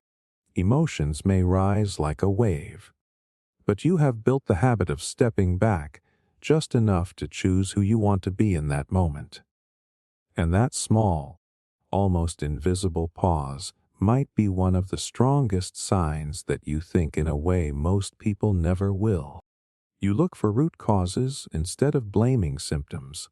When something goes wrong, most people look for something to point at. A person, a mistake, a bad decision. They want a target. They want something simple they can label and move on from. But your mind does not settle that fast. When there is a problem, you feel almost irritated by surface-level explanations. You do not just want to know what happened. You want to know why it happened. And then you want to know why that why exists. You look for root causes instead of blaming symptoms. And that immediately puts you in a different mental category than most people. Imagine a team project fails. The easy answer is someone did not work hard enough, or the deadline was too tight, or communication was bad. Most people stop there because it feels satisfying. There is a clear villain, a clear flaw, case closed. But you cannot leave it there. You start asking what led to the poor communication. Was there an unclear structure? Was there unspoken tension? Were expectations misaligned from the beginning? You dig. This mindset mirrors something called first principles thinking. It is the practice of breaking a problem down to its fundamental truths instead of reasoning by analogy or habit. Leaders like Elon Musk have talked openly about using this method to rethink entire industries. Instead of asking how do we make this slightly better, the question becomes what are the core building blocks and why are they arranged this way at all? That is not how most people operate day to day. Blaming symptoms is easier. If you have a headache, you take a pill. You do not ask about sleep patterns, hydration, stress levels, posture, screen exposure, or emotional tension. But if you are wired to think differently, you cannot ignore the pattern. If the headache keeps coming back, you know the pill is not the real solution. It is a temporary mask. And this extends far beyond physical problems. In relationships, when someone pulls away, many people jump to they do not care anymore. But your mind asks what shifted. Was there a moment of disconnection? Was there a fear that went unspoken? Was there a need that was never addressed? You look beneath behavior to the emotion driving it. That kind of thinking requires patience. It requires resisting the emotional reward of immediate blame. Because blame feels powerful. It gives a rush of certainty. Root cause thinking feels slower and sometimes uncomfortable. You might uncover your own role in the issue. You might realize the system itself is flawed, not just the individuals inside it. Psychologically, This connects to what is called locus of control. People who constantly blame external factors often operate from an external locus of control. Life happens to them. But when you search for root causes, especially systemic ones, you are often engaging an internal locus of control. You believe problems can be understood and therefore influenced. That belief changes how you move through the world. There is also a neurological component. The brain loves cognitive shortcuts. They conserve energy. Blame is a shortcut. It simplifies complexity into a single story. But deeper analysis activates more demanding regions of the prefrontal cortex responsible for planning and abstract reasoning. In other words, your brain is willing to spend more energy to understand reality more accurately. That is rare. And here is the part that might surprise you. This way of thinking can frustrate people around you. When others want quick closure, you are reopening the case. When someone says it is just how things are, you are asking why it has to be that way. You might be labeled as intense, or overly analytical, or someone who cannot let things go. But what they do not see is that you are trying to prevent repetition. Because symptoms repeat. Root causes, once addressed, transform outcomes. History shows this pattern over and over. In medicine, pioneers like Ignaz Semmelweis were initially rejected for asking deeper questions about infection instead of accepting high mortality rates as normal. He looked past the visible deaths and asked what invisible factor was driving them. That mindset changed entire systems of hygiene and saved countless lives. On a smaller scale, you do the same in your own life. If you notice you keep procrastinating, you do not just call yourself lazy. You ask if you are overwhelmed, if the task lacks meaning, if fear of failure is quietly steering you. You investigate your own patterns like a scientist. That takes courage. Because surface-level blame protects the ego. Root cause analysis exposes it. If this resonates with you, you have probably had moments where you felt slightly out of sync with people who just wanted to vent. They wanted agreement. You wanted understanding. They wanted a culprit. You wanted clarity. And sometimes that makes you feel isolated, like you are operating on a different frequency. But here is the truth. Systems improve because of people like you. Relationships deepen because of people like you. Personal growth accelerates because of people like you. When you refuse to accept the first obvious answer, you create space for real change. And in a world addicted to quick fixes, your instinct to search beneath the surface is not overcomplicating things. It is intelligence aiming for transformation instead of temporary relief. You recognize cognitive biases in yourself in real time. There is a strange moment that happens inside your head sometimes. You are forming an opinion, maybe even feeling strongly about it, and then another voice cuts in. It quietly asks, "Are you sure this is objective? Are you sure this is not just your ego trying to win? Are you filtering this through something old?" Most people never experience that interruption. They believe their first interpretation is the truth. You do not. You catch yourself in the act of thinking.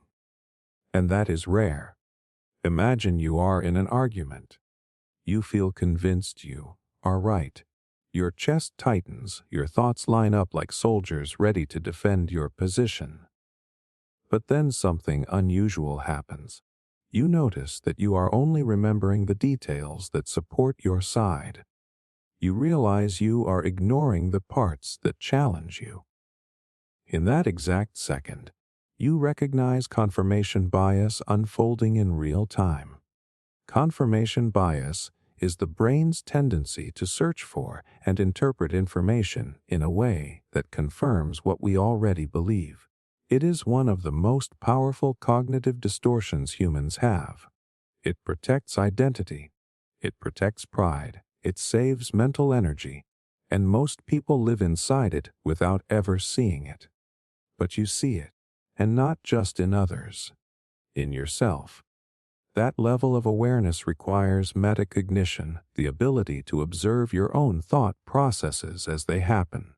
It is like standing outside your own mind while still being inside it. You can feel the pull of a biased reaction, but you can also label it. You might think I am taking this personally because it threatens my competence, or I am dismissing this idea because it challenges something I have believed for years. That kind of honesty is uncomfortable, because once you see the bias, you cannot unsee it. You have a choice. You can continue down the comfortable path of defending your original position, or you can pause and adjust. And adjusting means admitting you might be wrong. Most people avoid that moment at all costs.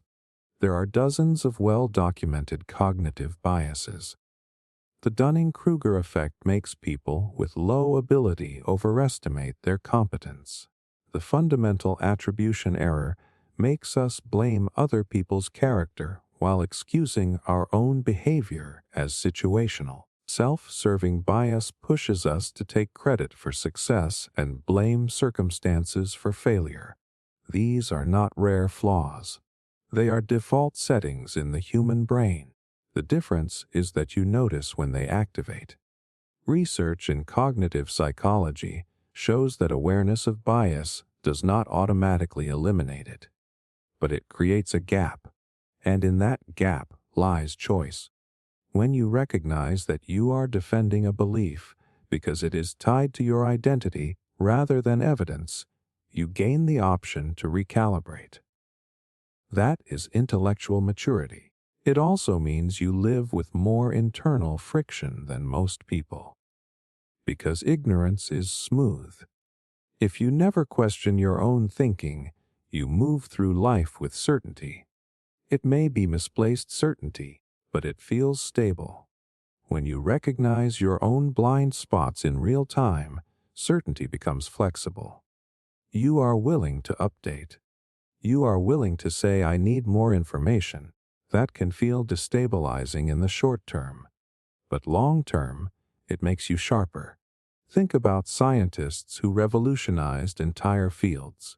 Figures like Charles Darwin did not just collect evidence to prove themselves right. Darwin spent years actively looking for data that could disprove his own theory of evolution. He wrote extensively about the importance of noting facts that contradicted his ideas, because he knew the mind naturally forgets inconvenient information. That level of self-correction is what allowed his work to withstand scrutiny. On a smaller scale, you do something similar in everyday life. When you feel a surge of jealousy, you do not just act on it. You ask, where is this coming from? When you instantly dislike someone, you question whether it is projection. When you assume someone's tone is hostile, you consider alternative explanations. Maybe they are stressed. Maybe you are tired. Maybe your past experiences are coloring the present. That reflex to audit your own thinking protects your relationships. It protects your decisions. It protects you from becoming rigid. It can also make you feel different. Because when a group conversation turns into an echo chamber, you feel the distortion. When everyone is reinforcing the same narrative without questioning it, you feel uneasy.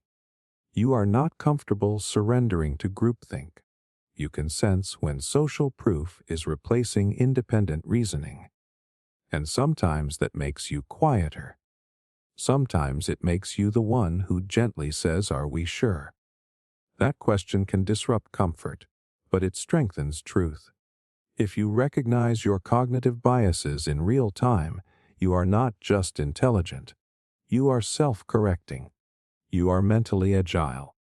You are willing to evolve your perspective instead of clinging to it for the sake of pride. And in a world where most people are trapped inside their own mental shortcuts without ever seeing them, your ability to watch your own mind as it operates might be one of the clearest signs that you think in a way very few people ever learn to. You think in probabilities rather than absolutes. Some people need certainty the way they need oxygen. They want a clear yes or no, a guaranteed outcome, a promise that if they do this, then that will happen. Black and white, safe and simple. But your mind does not naturally work that way. When someone makes a bold absolute statement, you almost instinctively soften it in your head. You think maybe, likely, unlikely, depends. You think in probabilities rather than absolutes, and that changes everything about how you see the world. When someone says this will never work, your brain quietly asks, under what conditions could it work? When someone says he is always like that, you wonder how often is always. When someone says this is the only way, you immediately sense that reality is more complex than that. You are constantly calculating odds, even if you are not consciously aware of it. Most people crave certainty because uncertainty feels like danger. From an evolutionary perspective, the brain prefers clear patterns. It wants to know which berries are poisonous and which paths are safe. Ambiguity used to be risky, so the mind developed a bias toward confident conclusions, even if those conclusions are wrong. But you tolerate uncertainty better than most. Psychologists call this tolerance for ambiguity. It is the ability to function without needing complete information. People who struggle with it often rush to premature conclusions just to relieve the discomfort of not knowing. They pick a side quickly. They label people quickly. They decide quickly. The decision feels stabilizing. You, on the other hand, are comfortable saying it depends. That does not mean you are indecisive. It means you understand that reality is rarely 100%. When you consider a new opportunity, you are not asking, will this succeed? You are asking, what is the likelihood of success based on the variables I can see? What factors increase the odds? What factors decrease them? You are running mental simulations. This is how statisticians think. It is how professional poker players think. It is how experienced investors think. Instead of demanding certainty, they work with probability distributions. A move can be correct even if it does not guarantee a win, because the expected outcome over time is favorable. That kind of thinking was popularized in decision theory by mathematicians like John von Neumann, who helped formalize how rational agents should make choices under uncertainty. Most everyday conversations are not built that way. They are filled with extreme language. Always. Never. Everyone. No one. You naturally translate those into something more realistic. Rarely always. Almost never never. Some people instead of everyone. You instinctively resist exaggeration. There is also a deeper psychological strength here. When you think in absolutes, every setback feels catastrophic. If something must work and it fails, it feels like a total collapse. But if you think in probabilities, failure is part of the distribution. It was always within the range of possible outcomes. That does not make it pleasant, but it makes it understandable. This mindset protects your emotional stability. It also makes you harder to manipulate. Absolute claims are powerful, persuasive tools. This product will change your life. This strategy guarantees success. This person is completely trustworthy. Many people accept those statements because they are emotionally appealing. You instinctively ask, what is the base rate? What evidence supports that claim? What are the counterexamples? You are not cynical. You are calibrated. There is a reason scientists speak in terms of likelihood and confidence intervals rather than certainty. Even in physics, a field often seen as exact, principles like quantum mechanics operate on probabilities, not fixed outcomes. Pioneers like Niels Bohr challenged classical deterministic views by showing that at a fundamental level, reality behaves in probabilistic ways. If the universe itself is not absolute, it makes sense that human situations would not be either. Thinking this way can sometimes frustrate people around you. They might want reassurance. They might want you to say everything will be fine. Instead, you say something more honest.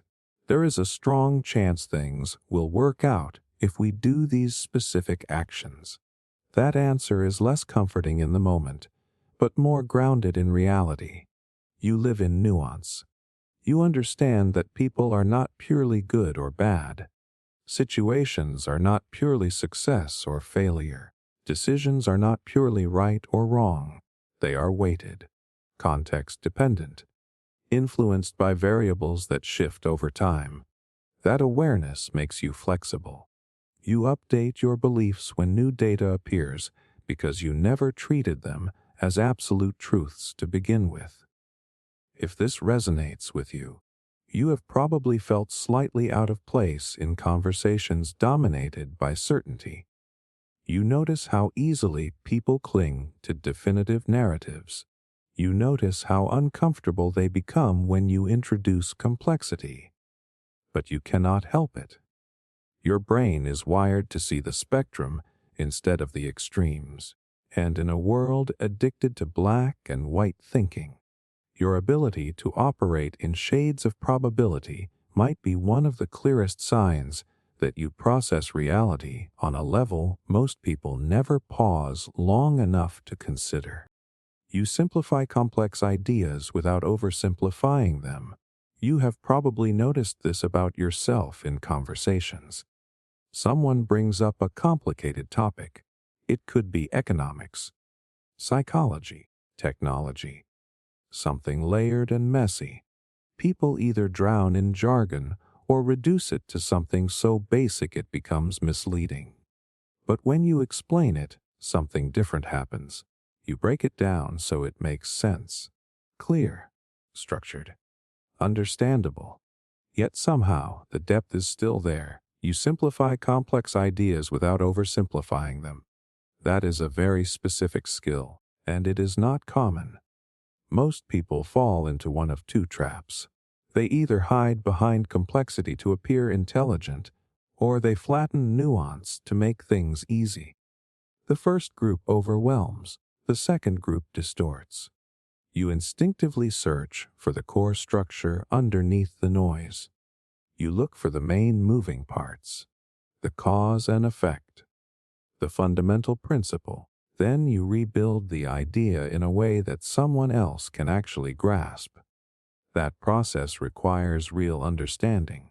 There is a famous quote often attributed to Albert Einstein that says, "If you cannot explain it simply, you do not understand it well enough."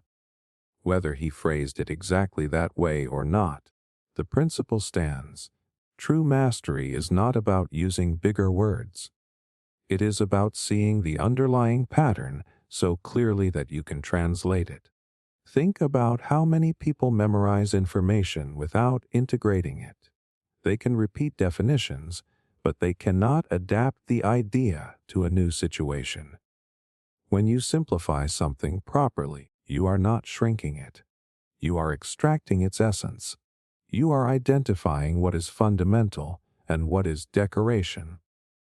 Psychologists sometimes call this chunking.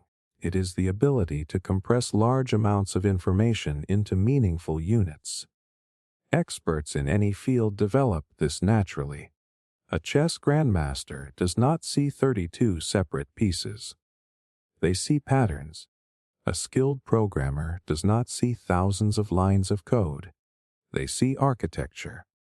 When you simplify a concept without losing its truth, You are essentially helping others see the pattern instead of the clutter. But here is the important distinction. Oversimplifying removes necessary complexity. It turns a multivariable issue into a single cause story. That is dangerous. It is how misinformation spreads. It is how stereotypes survive. Real-life problems are rarely driven by one factor alone. You understand that. So when you explain something, you keep the structure intact. If you are talking about success, you do not say just work hard. You might explain effort, timing, environment, skill development, opportunity, and probability. But you arrange those pieces in a way that feels digestible instead of chaotic. You respect the intelligence of the listener without overwhelming them. This skill often shows up early.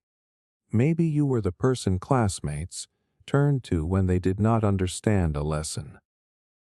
Not because you were showing off, but because you could reframe it in plain language. Maybe at work you are the one who translates between technical teams and non-technical stakeholders. You become a bridge, and bridges are rare. There is also a cognitive strength behind this ability. To simplify without distortion, your brain has to hold both the big picture and the details at the same time. You zoom out to see the system, then zoom in to choose which elements matter most. That kind of mental flexibility is linked to higher-order thinking skills in cognitive science. It requires abstraction, pattern recognition, and clarity. It also requires humility, because if your goal is to impress, you will complicate things. If your goal is to illuminate, you will clarify them. People who truly understand something are not threatened by making it accessible. In fact, they enjoy it. There is a quiet satisfaction in watching someone's face shift from confusion to comprehension. Leaders who change the world often share this trait. Consider how Martin Luther King Jr. communicated complex social and moral ideas. He did not present dense academic arguments to the public. He translated deep philosophical principles into imagery and language that ordinary people could feel and understand, without stripping away the seriousness of the message. That balance is powerful. If this resonates with you, you have probably noticed that you get frustrated when people either overcomplicate or oversimplify. You can sense when nuance is being lost. You can feel when something important is being glossed over for the sake of convenience. And you cannot help but step in and say it like this instead. You are not dumbing things down. You are refining them. In a world drowning in information, clarity is becoming more valuable than intelligence alone. Anyone can accumulate facts. Very few can organize them into something coherent and honest. When you simplify complex ideas without sacrificing their integrity, you are doing more than communicating. You are creating understanding. And that ability to reduce noise without reducing truth might be one of the clearest signs that your mind operates on a level most people never fully develop. You notice incentives driving people's behavior. Walk into any situation, and while most people are listening to what is being said, you are quietly watching what is being rewarded. Someone makes a bold claim. Someone acts overly generous. Someone suddenly changes their stance. Instead of taking it at face value, your brain asks a different question. What does this person gain from this? You notice incentives driving people's behavior. And once you see incentives, you cannot unsee them. Most conversations operate on the surface level of words and emotions, but human behavior is often shaped by invisible reward systems: status, money, approval, security, power, belonging.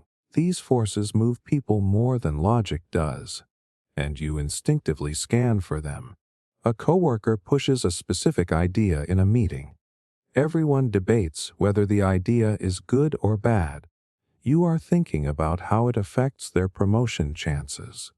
A public figure makes a dramatic statement. Others argue about whether it is right or wrong. You are wondering how it increases their attention, influence, or donations. A friend gives advice. You quietly consider whether that advice reinforces their own life choices. This is not cynicism. It is pattern recognition. There is a famous line often attributed to Upton Sinclair that says it is difficult to get a man to understand something when his salary depends on not understanding it.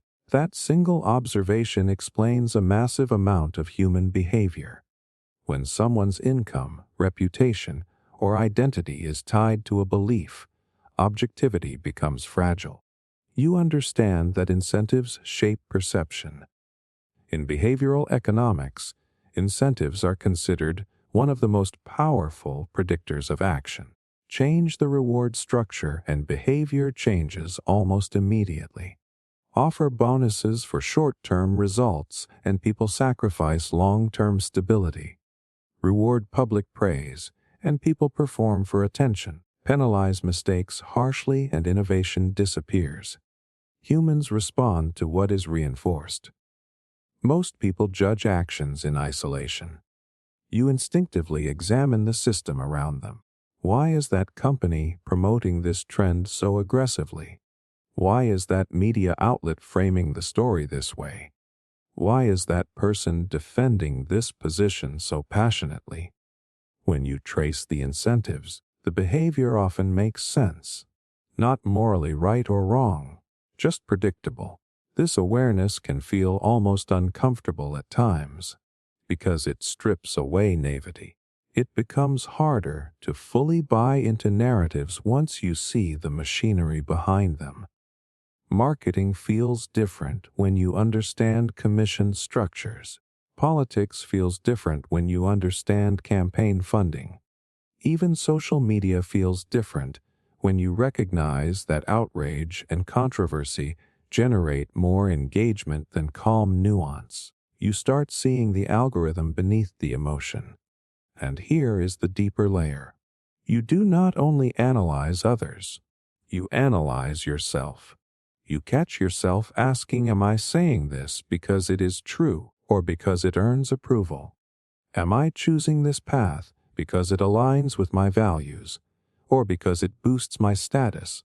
That level of self-awareness is rare. It forces honesty. There is a concept popularized by thinkers like Charlie Munger, who often said, "Show me the incentive, and I will show you the outcome." He understood that human nature is remarkably consistent when rewards and punishments are clear.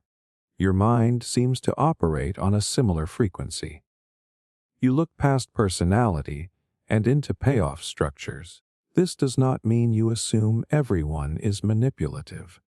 It means you recognize that humans are influenced by what benefits them. Even good people respond to incentives. A teacher might genuinely care about students and still be constrained by standardized testing metrics. A manager might value creativity and still prioritize whatever keeps quarterly numbers strong. Context matters.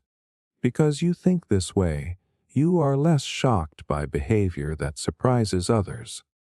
When someone betrays a promise, you examine what competing incentive overpowered their integrity. When a company changes its values statement, you look at market pressure. When a person stays silent in a moral debate, you consider what they risk by speaking. You are mapping invisible forces. Sometimes this makes you quieter in conversations. You see layers that others are not discussing. You recognize that arguments about right and wrong are often downstream from deeper motivational structures.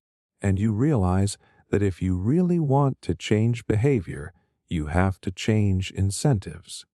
If this resonates, you have likely felt moments where people around you seemed overly trusting or overly outraged.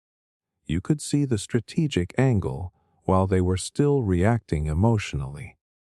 Not because you are detached, but because you are looking at the full board. In a world that often judges actions without examining what rewards created them, your ability to spot incentives gives you a sharper lens on reality. And that lens allows you to navigate systems, relationships, and decisions with a level of clarity most people never consciously develop.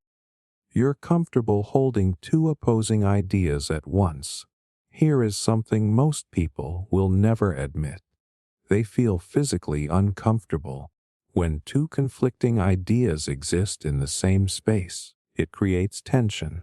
It feels unstable. So they rush to pick a side. They collapse complexity into a single clean conclusion just to breathe again. But you do something different. When two opposing ideas collide, you do not panic. You lean in. You are comfortable holding two opposing ideas at once. That is not confusion. That is cognitive flexibility.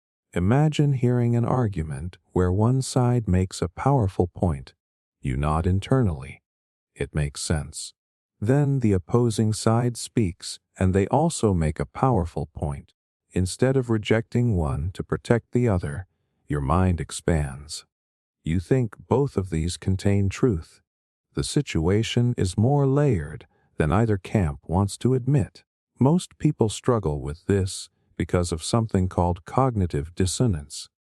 When we hold two conflicting beliefs, the brain experiences psychological discomfort. To relieve it, we unconsciously distort, deny, or oversimplify one side. It is easier to live in certainty than tension. You tolerate the tension. You can believe someone is responsible for their choices and still acknowledge the impact of their environment.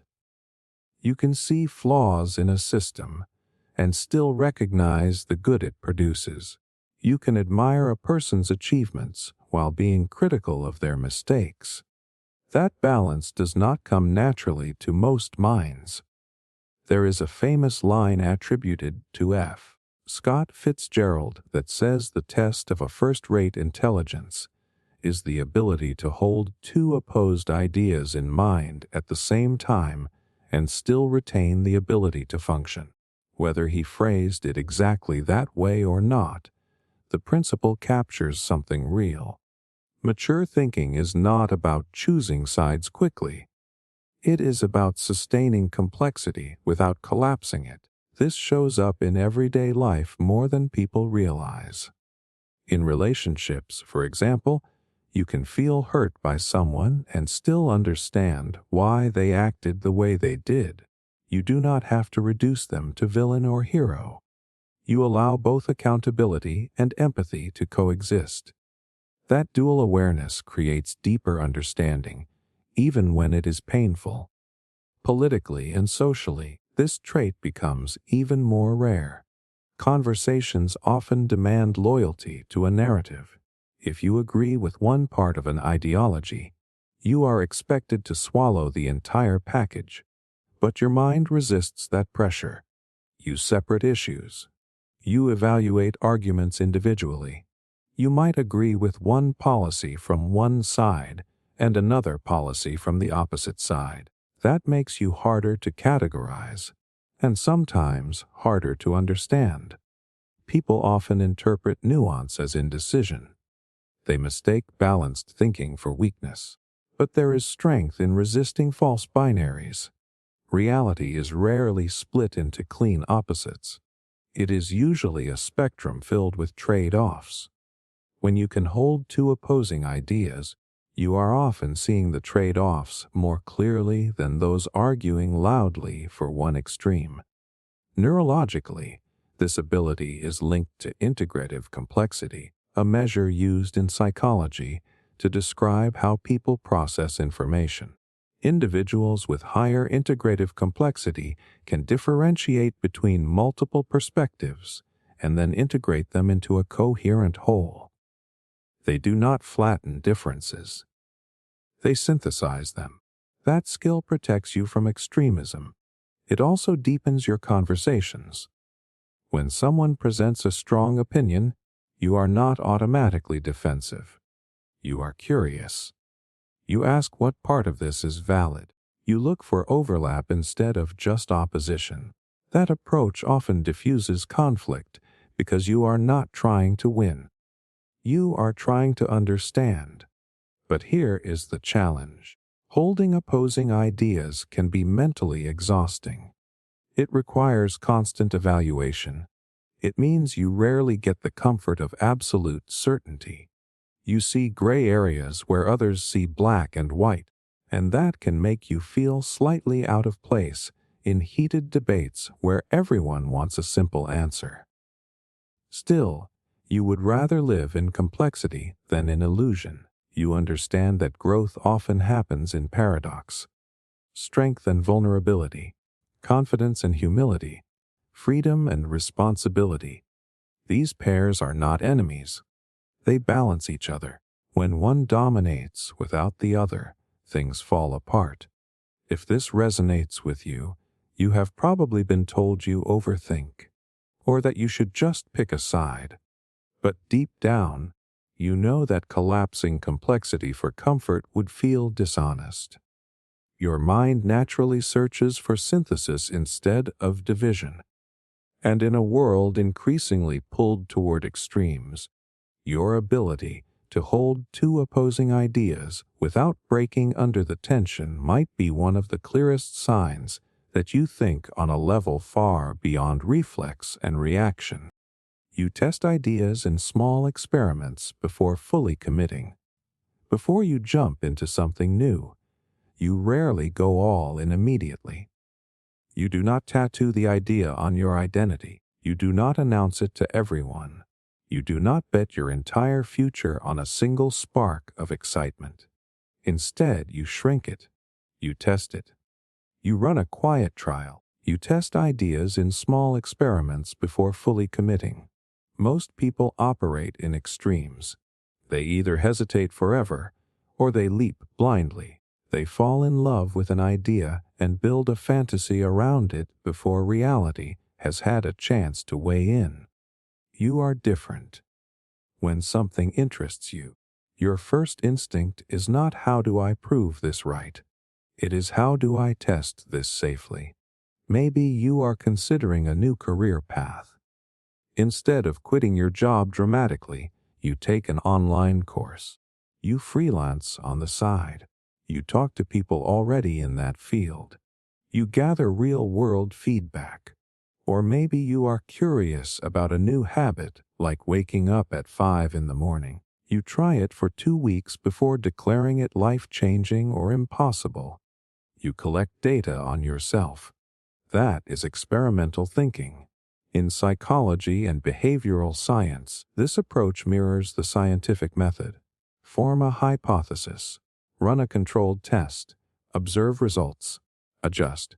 It is how researchers operate.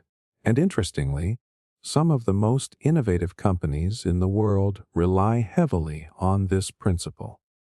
Leaders like Jeff Bezos have spoken about the importance of experimentation and accepting that many small tests will fail. The key is that the cost of each failure is low and the learning is high. You intuitively understand that commitment should follow evidence, not just emotion.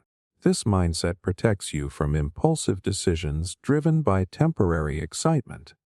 It also protects you from paralysis.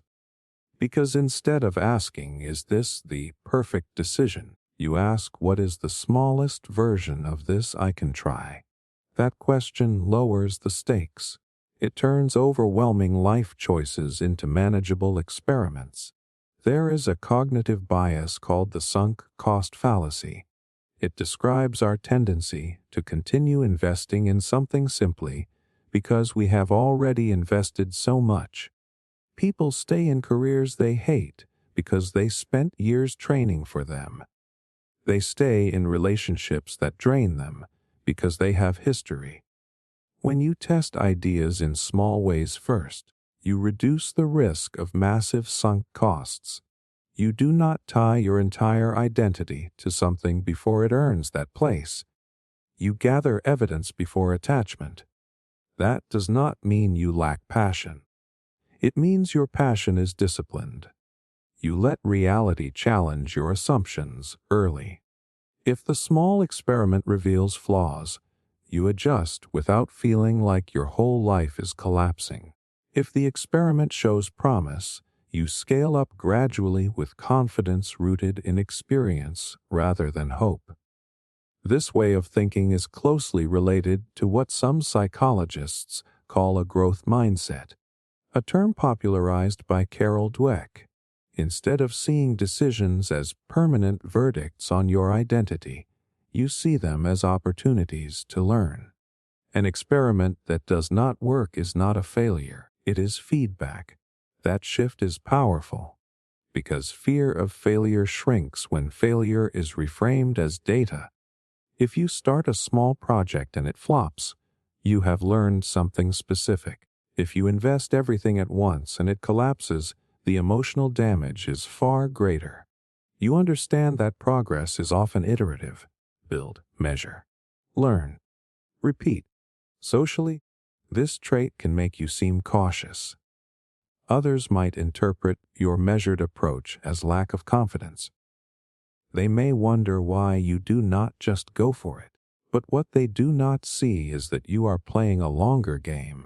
You are optimizing for sustainability, not just adrenaline. You are also less likely to be swept up in hype. Trends come and go. Opportunities look shiny from a distance.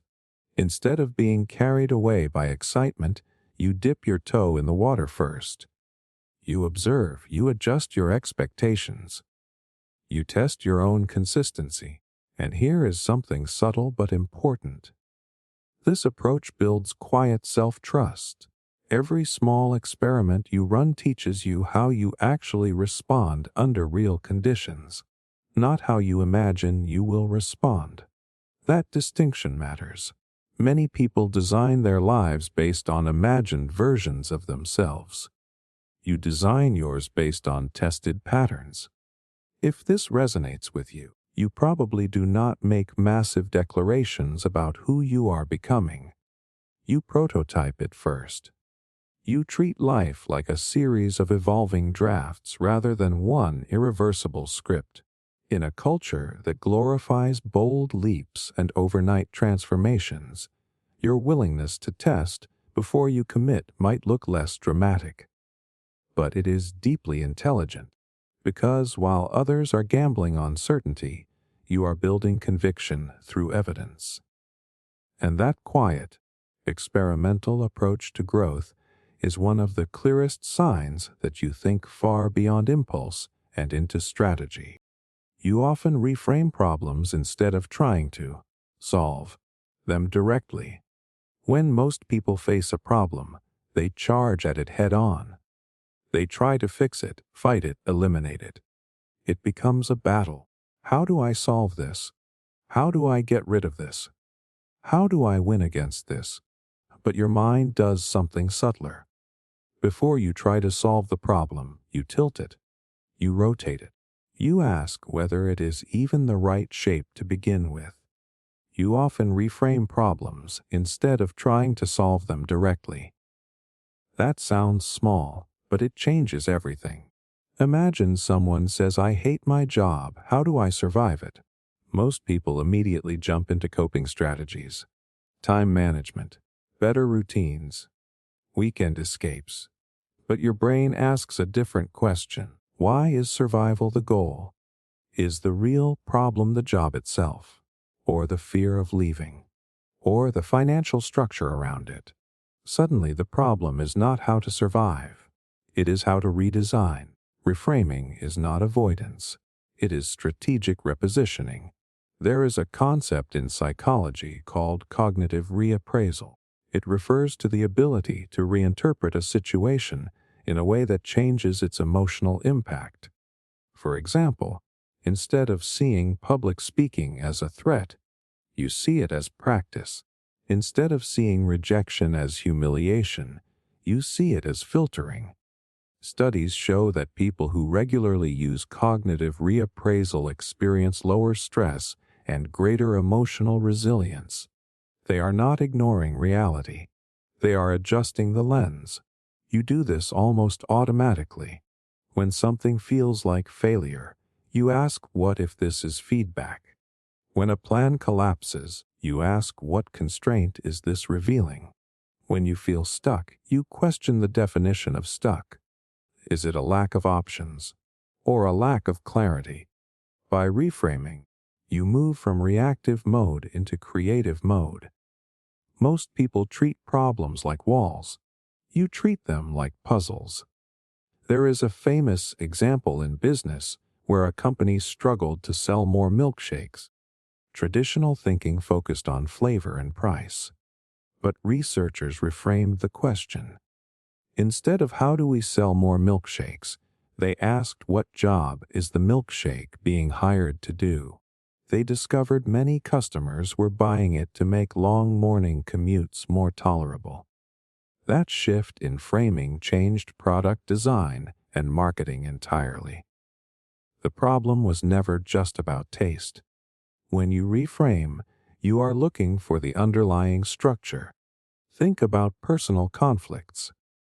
If someone criticizes you, the surface problem might seem like they are attacking you, but you might reframe it as data about expectations, or as a signal about miscommunication, or even as insight into their own insecurity. The emotional charge shifts when the frame shifts. This ability requires mental flexibility. It means you are not married to the first interpretation your brain offers. It also means you are comfortable questioning your own narrative. That can feel destabilizing at times because certainty is comforting. But you would rather be accurate than comfortable. There is a reason innovators and breakthrough thinkers focus heavily on problem framing. Figures like Albert Einstein were known for saying that if he had an hour to solve a problem, he would spend most of that time defining it correctly. Because once the problem is properly framed, the solution often becomes obvious. If you define the wrong problem, you can work endlessly without progress. You sense that instinctively. Sometimes this makes you seem like you are dodging the issue. Someone asks, how do I fix this relationship? And you respond by asking, what does fix actually mean here? Are we trying to restore what it was, or build something new? That question alone can change the entire direction of the conversation. Reframing also protects you from victim narratives.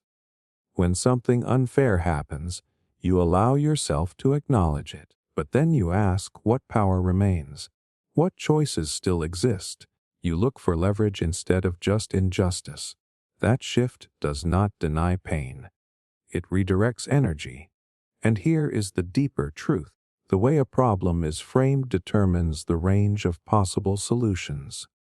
If you frame a challenge as impossible, your brain stops searching. If you frame it as difficult but navigable, creativity activates. Your mind seems wired to search for more empowering frames without slipping into delusion. If this resonates with you, you have probably noticed that you rarely stay stuck in frustration for long, not because your life is easy, but because you keep redefining the terrain. You look for angles others miss. You question assumptions others accept. In a world that often wastes energy attacking poorly defined problems, your instinct to reframe before reacting might be one of the clearest signs that your thinking operates on a deeper strategic level than most people ever pause long enough to explore. You see failure as data, not defeat. When something falls apart, most people feel it like a verdict, a final stamp that says not good enough. They replay the moment over and over, attaching it to their identity. I failed becomes I am a failure. The emotion hardens. Shame creeps in, and growth quietly shuts down. But your mind does something different. When you fail, you hurt. Yes, you feel the sting. But almost immediately, another process begins. You start analyzing. What exactly went wrong? Which variable mattered most? What assumption did I make that did not hold up? Instead of turning the experience into a judgment about who you are, you turn it into information about what happened. You see failure as data, not defeat. That single shift changes the trajectory of your life. There is a powerful concept in psychology known as attribution theory. It explores how people explain outcomes to themselves. When someone fails and believes it happened because they are inherently incapable, motivation drops. When someone believes failure resulted from strategy, effort, timing, or skill gaps that can be adjusted, motivation remains intact. The event stays external to identity. You instinctively separate the two. If a project collapses, you do not immediately think I am terrible at this. You think the approach was flawed, or the preparation was incomplete, or the environment was wrong. That does not mean you avoid responsibility. It means you locate responsibility in behavior, not in your core self. This mindset is deeply connected to what psychologist Carol Dweck described as a growth mindset. People with this orientation believe abilities can be developed through effort and learning. Failure becomes part of the training process rather than proof of limitation. But for you, this may not even feel like a philosophy. It feels like common sense. Of course, mistakes contain information. Think about how scientists operate. When an experiment does not produce the expected result, they do not collapse into despair. They analyze the variables. They refine the hypothesis. They run the test again. The failure is valuable precisely because it narrows uncertainty.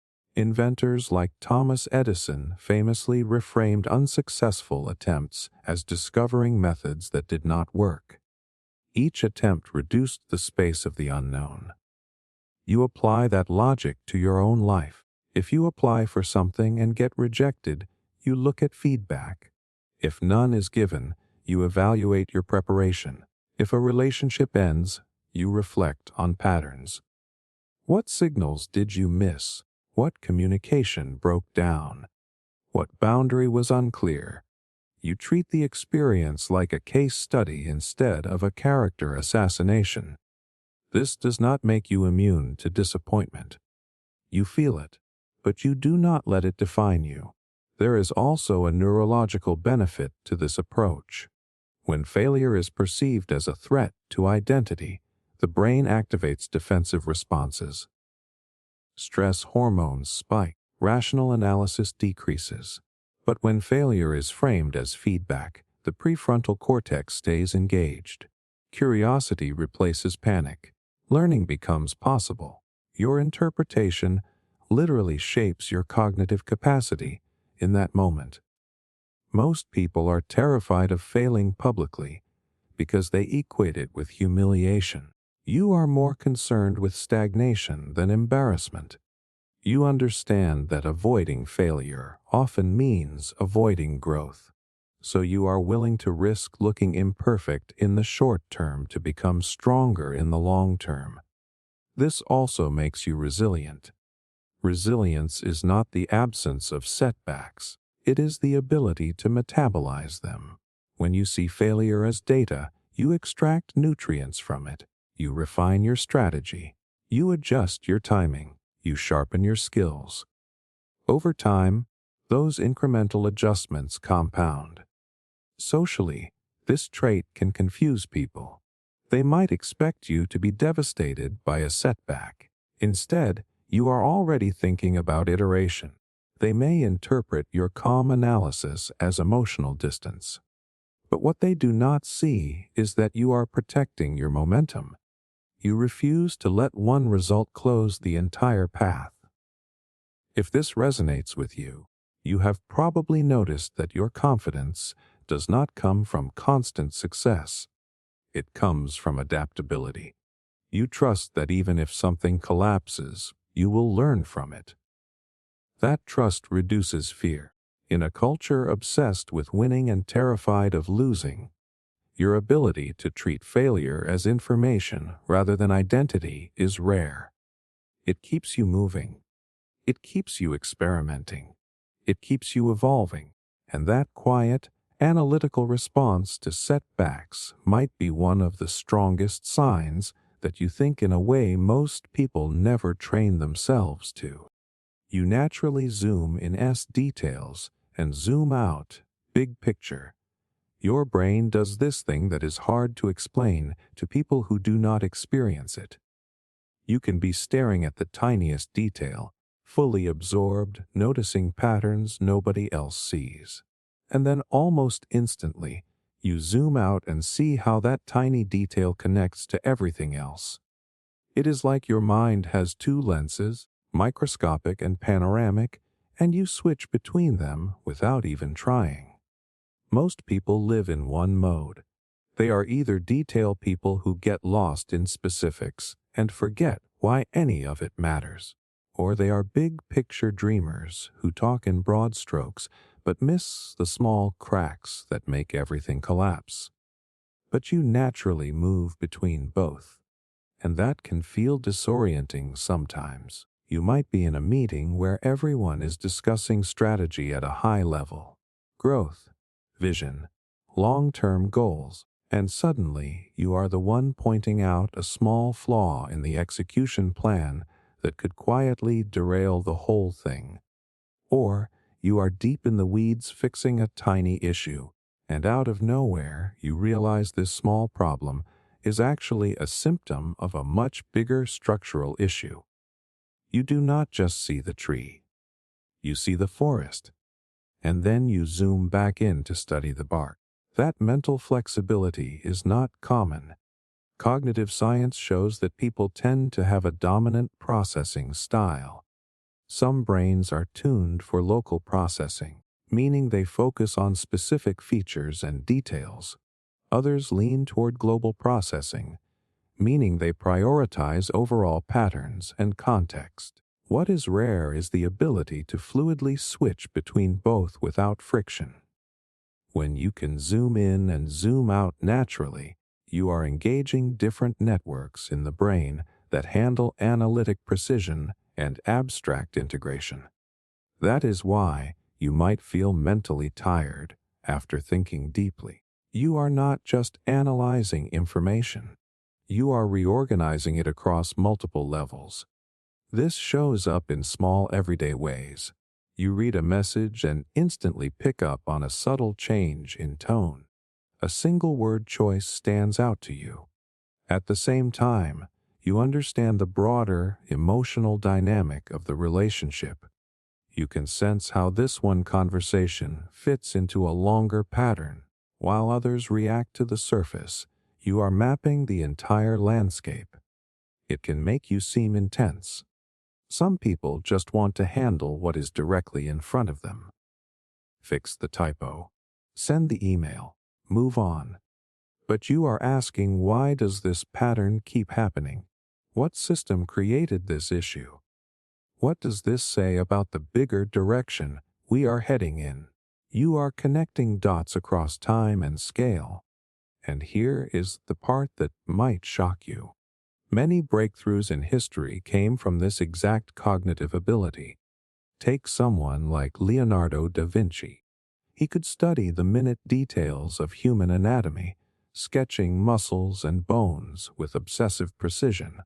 At the same time, he imagined massive engineering systems and future technologies far beyond his era. The power was not just in seeing details or dreaming big. It was in linking the two. When you zoom in and zoom out, you prevent blind spots. Big picture thinkers without detail awareness create beautiful visions that fall apart in reality. Detail-oriented thinkers without big picture awareness optimize things that should not exist in the first place. But when you hold both perspectives, you catch errors early and you refine ideas in ways others cannot. This might also explain why you sometimes struggle to explain your thinking. Your brain moves between levels so quickly that when you try to speak, you are not sure where to start. Do you begin with the small observation or the overarching insight? You assume others can see the connection, but often they cannot. They are still operating on one layer. There is also an emotional component to this ability. When conflict happens, you might notice a specific comment that hurt. But instead of staying stuck on that one moment, you zoom out and see the larger stress, the history, the unspoken expectations. You understand context without dismissing detail. That balance creates empathy without naivety. If you have ever felt like you do not fully fit into the categories of practical or visionary, this is probably why. You are both. You can plan the steps and question the destination. You can refine the sentence and rethink the entire argument. That dual lens makes you adaptable. In chaotic situations, you can scan the whole environment to orient yourself. In complex problems, you can isolate the precise variable that needs adjusting. It is strategic thinking combined with surgical focus. Not everyone can do that naturally. And once you realize this is not scattered thinking, but layered thinking, something shifts. You stop trying to force yourself to stay zoomed in just because others are. You stop apologizing for stepping back to question the entire structure. You understand that your strength is not choosing one perspective. It is moving between them with intention and clarity. You're more curious about why something works than that it works. Here is something most people will never admit. If something works, they stop thinking. The result is enough. The outcome is all that matters. But you are different. When something works, that is when your brain actually wakes up. You do not feel satisfied with the surface-level success. You feel pulled toward the mechanism behind it. Why did this work? What made it click? What invisible gears just turned? You care less about the fact that it functions and more about the reason it functions. That is not normal. Most people are outcome-oriented. They want the shortcut, the formula, the step-by-step guide that guarantees a result. If a strategy makes money, they copy it. If a routine improves their mood, they repeat it. If a technique fixes a problem, they adopt it without digging deeper. For them, effectiveness is the end of curiosity. For you, effectiveness is the beginning. You might learn a productivity method that doubles your output. Instead of just using it, you start dissecting it. Is it reducing decision fatigue? Is it aligning with how dopamine motivates the brain? Is it minimizing cognitive switching costs? You want to see the wiring under the surface. This trait shows up everywhere. When a joke makes everyone laugh, you are quietly analyzing timing, tension, and release. When a product goes viral, you are studying human psychology, emotional triggers, and social proof. When someone gives great advice, you are thinking about the principle behind it, not just the words themselves. It can make you seem intense, or overly analytical, or like you cannot just enjoy things. But here is the truth. This kind of curiosity is the engine of mastery. There is a huge difference between memorizing patterns and understanding principles. Memorizing patterns lets you repeat success in similar situations. Understanding principles lets you recreate success in completely new ones. That is why people who focus on first principles thinking tend to outperform in the long run. Instead of copying what already exists, they break ideas down to their fundamental truths and build from there. Think about innovators like Elon Musk, who talk openly about reasoning from first principles rather than analogy. The power is not in copying a working model. It is in understanding the physics underneath it. Psychologically, this deeper curiosity is tied to intrinsic motivation. You are not driven purely by rewards or validation. You are driven by understanding. Neuroscience shows that curiosity activates the same reward circuits in the brain as tangible rewards. When you uncover an explanation, your brain releases dopamine. The insight itself feels good. The mechanism is the prize. That is why you can spend hours going down a rabbit hole that other people would find pointless. You are not chasing the outcome anymore. You are chasing comprehension. And here is the part that might shock you.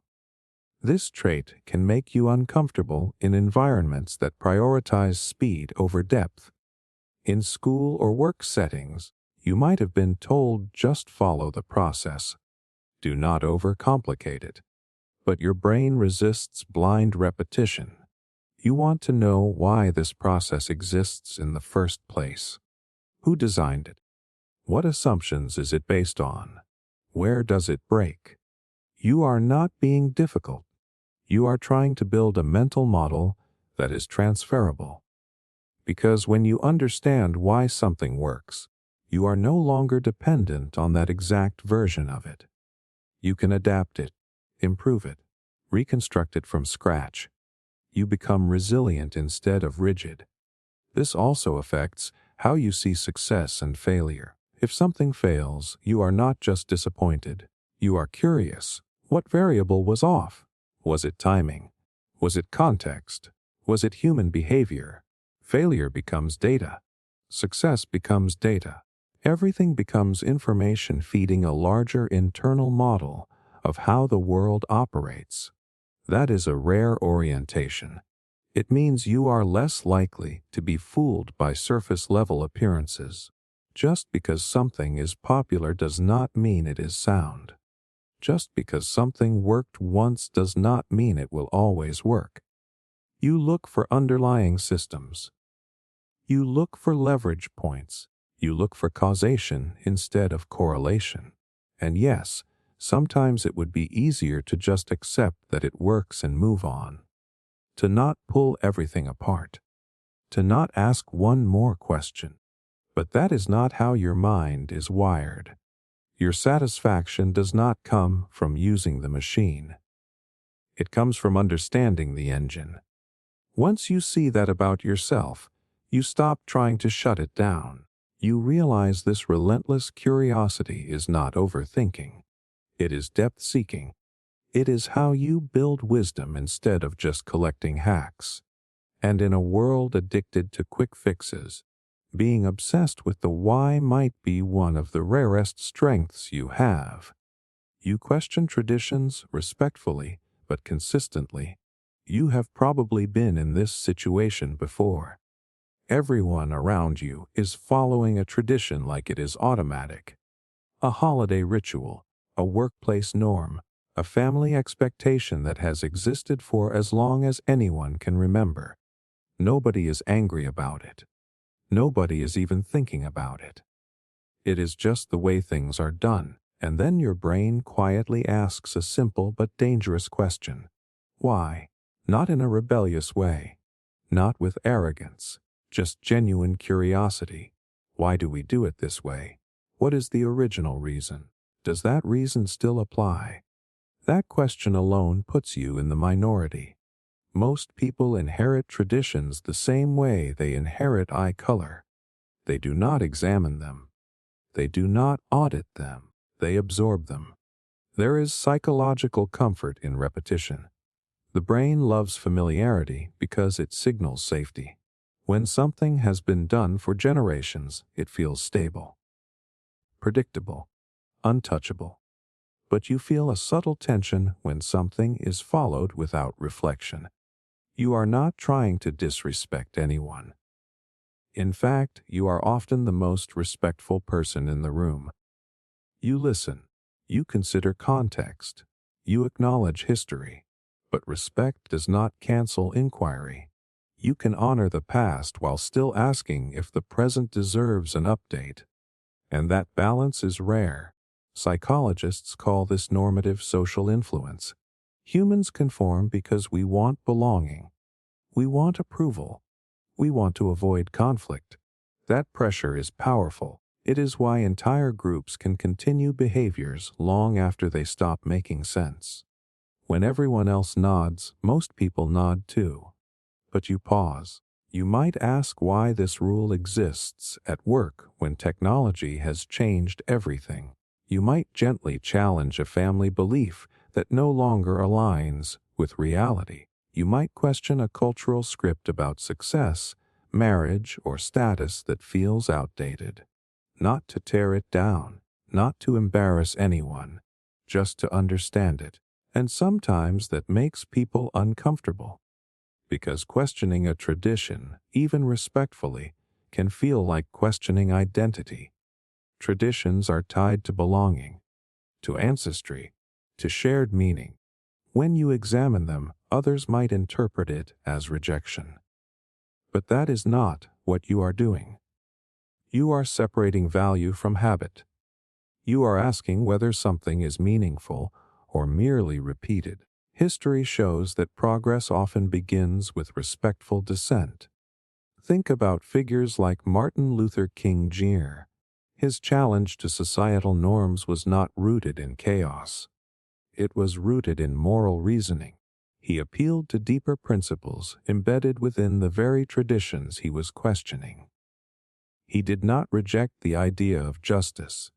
He asked the country to live up to it. That is the energy you operate from. You are not allergic to tradition. You are allergic to blind acceptance. There is also a cognitive strength behind this trait. It requires holding two perspectives at once. You must understand the emotional weight of a tradition while also analyzing its logical foundation. That dual awareness takes empathy and critical thinking working together. Many people can do one. Fewer can do both. You might have noticed that you often phrase your questions carefully. You soften your tone. You add context. You make it clear that you are not attacking anyone. That is because you value harmony. But your consistency is what sets you apart. You do not just question once and then retreat when tension rises. If something truly does not make sense, you revisit it calmly, thoughtfully, again and again. Over time, this makes you a quiet catalyst for evolution. In families, you might be the one who gently breaks cycles that no longer serve anyone. In workplaces, you might be the one who modernizes outdated systems simply by asking, why are we still doing it this way? In friendships, you might challenge unspoken norms that limit authenticity. You understand that tradition can be beautiful. It can create identity and stability. But you also understand that tradition was created by humans, and humans are imperfect. Circumstances change. Knowledge expands. What worked 50 years ago may not fit today. Questioning does not erase respect. In fact, it can deepen it. Because when you choose to keep a tradition after examining it, that choice becomes intentional. It is no longer inherited by default. It is adopted with awareness. If you recognize yourself in this, you have probably felt the quiet loneliness that comes with it. Being the one who asks why can make you feel separate from the group. But it also means you are thinking independently while staying compassionate. And that combination is powerful. You are not trying to rebel. You are trying to refine. You are not trying to disrupt for attention. You are trying to align actions with truth. In a world where many follow scripts without reading them, your respectful but consistent questioning is a sign that you are not just living inside tradition. You are consciously choosing it or consciously reshaping it. You think long-term when others focus short-term. While everyone else is reacting to what is urgent, you are thinking about what it leads to. Someone makes a decision because it feels good right now. You are already calculating what that choice looks like in 5 years. A friend wants quick results. You are thinking about sustainability. A company celebrates a short spike in growth. You are quietly wondering whether the foundation can handle the weight of that momentum long term. Your mind naturally stretches forward in time. Most people are wired for immediacy. The human brain evolved to prioritize short-term survival. Immediate rewards trigger dopamine faster. Immediate threats demand attention. That is why fast money, fast validation, fast results are so seductive. The reward system lights up. The future feels abstract compared to what is happening today. But your brain does something different. When faced with a choice, you instinctively play it out. If I say yes to this, what doors does it close? If I build this habit, who will I become? If I ignore this problem, how big will it grow? You are not just deciding for the present version of you. You are negotiating with your future self. And that can make you look overly cautious in a world addicted to speed. Friends might tell you to relax, take the shortcut, enjoy the moment. Sometimes you do. But even in those moments, a part of your mind is mapping consequences, not in a paranoid way, in a strategic way. Psychologists call this future-oriented thinking. It is closely tied to delayed gratification, the ability to sacrifice a smaller immediate reward for a larger future one. In the famous marshmallow experiment, children who could wait longer for a second treat tended to have better life outcomes later on. The key was not willpower alone. It was the ability to vividly imagine the future reward as real and valuable. You naturally do that. The future does not feel vague to you. It feels concrete, almost tangible. That is why you might invest time learning skills that do not pay off instantly. Why you prioritize health even when the results are slow. Why you think carefully about relationships instead of chasing intensity. You understand compounding. Small choices repeated over years become massive differences in outcome. Think about someone like Warren Buffett. His entire philosophy is built around long-term value rather than short-term fluctuations. While others panic over daily market swings, he evaluates underlying fundamentals and thinks in decades. That mindset is not flashy. It is patient, strategic, quietly powerful. You resonate with that energy. There is also an emotional cost to thinking long-term. You often see problems forming before others do.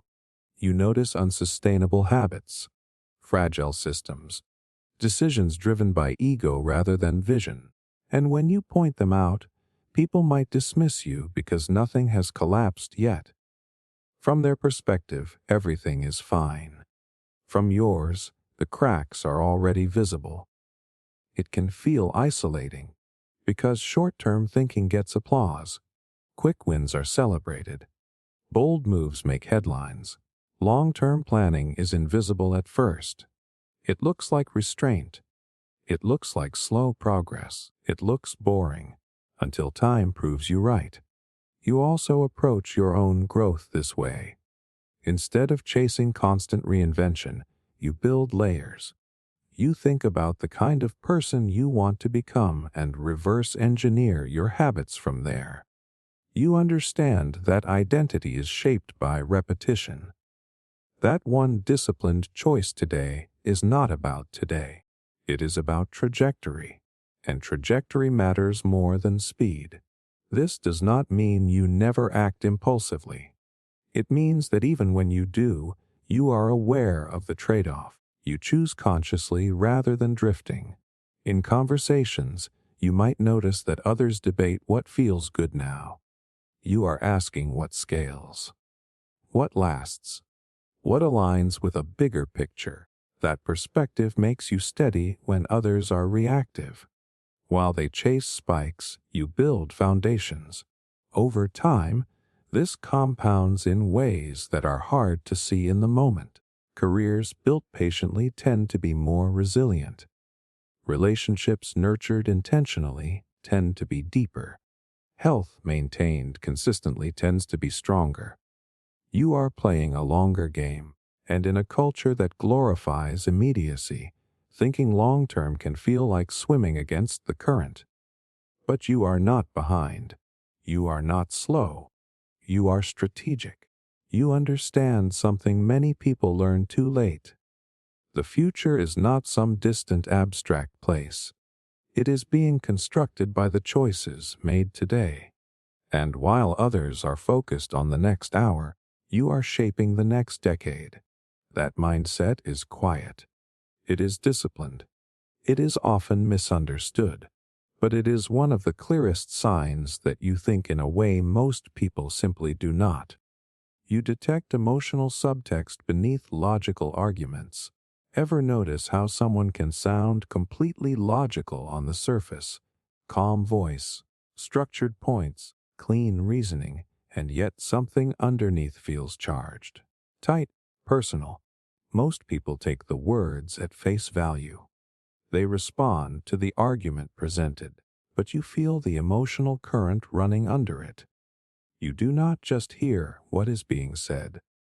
You sense why it is being said. Someone insists they are only talking about efficiency, but you can feel their need for control. Someone frames a criticism as helpful feedback, but you detect resentment hiding in the tone. Someone presents a perfectly rational case for a decision, and you can tell they are afraid of losing status, afraid of being wrong, afraid of change. You pick up on the subtext without trying, and that can be both a gift and a burden. On the surface, humans like to believe we are logical creatures. We justify decisions with data, facts, and structured arguments. But neuroscience has shown that emotion drives far more of our reasoning than we admit. The emotional centers of the brain activate before the rational ones fully construct the explanation. In other words, we often feel first and explain second. You sense that sequence happening in real time. When someone is passionately defending a point that seems minor, you ask yourself, what is this really about? When a debate escalates beyond the issue at hand, you look for the deeper insecurity or value being threatened. You are not distracted by the logic alone. You are scanning for the emotional stake behind it. This ability is closely tied to emotional intelligence. It is not just about recognizing feelings when someone is crying or visibly upset. It is about reading micro shifts in tone, pacing, posture, word choice, tiny cues most people miss. A slight tightening of the jaw, a forced laugh, an unusual emphasis on a specific phrase. While others argue the content, you are mapping the emotional terrain. That is why you sometimes lose interest in winning debates. You realize the argument itself is not the real battlefield. The real issue is often unspoken: respect, validation, fear, ego. When you address the emotional layer, the logical tension often dissolves. But here is the shock. Many people are not aware of their own emotional subtext. If you point it out directly, they may deny it, not because you are wrong, but because their conscious mind believes the story it created. We are masters at rationalization. We build clean narratives to justify messy feelings. Think about public figures who present carefully reasoned speeches while clearly driven by deeper personal motivations. History is full of leaders whose logical platforms masked powerful emotional forces. Someone like Richard Nixon often communicated in structured, strategic language, yet historians widely analyze the insecurity and paranoia that influenced many of his decisions. The logic was there, so was the subtext. You naturally look for both. This can make conversations feel layered to you. almost like you are listening in surround sound while others are hearing mono. You are tracking the facts and the feelings simultaneously. It is not that you dismiss logic. You simply know logic rarely operates alone. There is also a protective element to this trait. When someone tries to manipulate a situation under the guise of reason, you feel it. When an argument is technically sound but emotionally dishonest, something in you resists it. You trust that internal radar. At times, though, it can be exhausting. You cannot unsee the undercurrents. Even in casual conversations, you might catch subtle power dynamics or unspoken tensions. While others enjoy the simplicity of the exchange, you are aware of invisible layers. You may have learned this skill early in life. Perhaps you grew up in an environment where emotions were not expressed directly. You had to read between the lines to understand what was safe, what was expected, what was really going on. Over time, that pattern recognition became automatic. Now it shapes how you move through the world. You respond differently because you aim for alignment, not just agreement. If you sense someone is hurt beneath their anger, you address the hurt. If you detect fear beneath their resistance, you speak to reassurance. You are not easily distracted by surface-level logic because you know the human heart is rarely neutral. And once you recognize this about yourself, you stop doubting that subtle intuition. You understand that conversations are rarely just about facts. They are about identity, security, belonging, meaning. While most people argue at the surface, you are listening to what is happening underneath. That depth of perception is not common. It means you are not just hearing arguments. You are hearing people. You're wary of viral opinions and trending outrage. When something explodes online and everyone suddenly has the same opinion, the same outrage, the same villain, you do not immediately feel energized. You feel cautious. While others are reposting, reacting, choosing sides within minutes, you slow down. Not because you do not care, but because you care too much to be swept up that easily. There is a pattern you have noticed. Viral opinions move fast. They come with emotional intensity, simplified narratives, and a very clear message about who is right and who is wrong. They reward instant alignment. If you agree loudly, you belong. If you hesitate, you risk being misunderstood, and your brain does not like being rushed into certainty. You instinctively ask what information is missing. Who benefits from this outrage? Why is this particular clip being shared instead of the full context? You have seen too many situations where the first version of a story was incomplete or distorted. You have watched public opinion swing wildly once more details surfaced. Most people respond to the emotional spike. You respond to the pattern behind it. Psychologically, viral outrage works because it activates tribal instincts. When we see a clear threat or injustice, our brains release stress hormones and we feel compelled to act. Sharing, commenting, condemning gives a sense of moral participation. It feels powerful. It feels righteous. But you recognize that feeling can be manipulated. Algorithms amplify content that triggers strong emotion. Anger spreads faster than nuance. Simplicity spreads faster than complexity. The system rewards extreme reactions, not careful thought. You sense that dynamic at play even when others do not consciously think about it. So instead of reacting instantly, you observe. You might wait before forming an opinion. You might look for primary sources. You might ask whether this is a one-sided narrative. That does not mean you avoid taking a stand. It means you want your stance to be grounded, not impulsive. Think about how quickly public figures are elevated and then torn down. One week someone is celebrated as flawless. The next week they are condemned as irredeemable. The cycle repeats. Social media has turned opinion into a pendulum swinging at high speed. Even someone like Taylor Swift has experienced dramatic shifts in public sentiment over the years, praised intensely in one moment and criticized heavily in another, often driven by viral narratives rather than full context. You watch those swings and think this is too fast to be the full truth. There is also something deeper. You are wary of how outrage can replace understanding. When everyone is shouting, very few are listening. Complex issues get reduced to slogans. Human beings get reduced to caricatures. And once that happens, empathy disappears. Your hesitation is not indifference. It is discernment.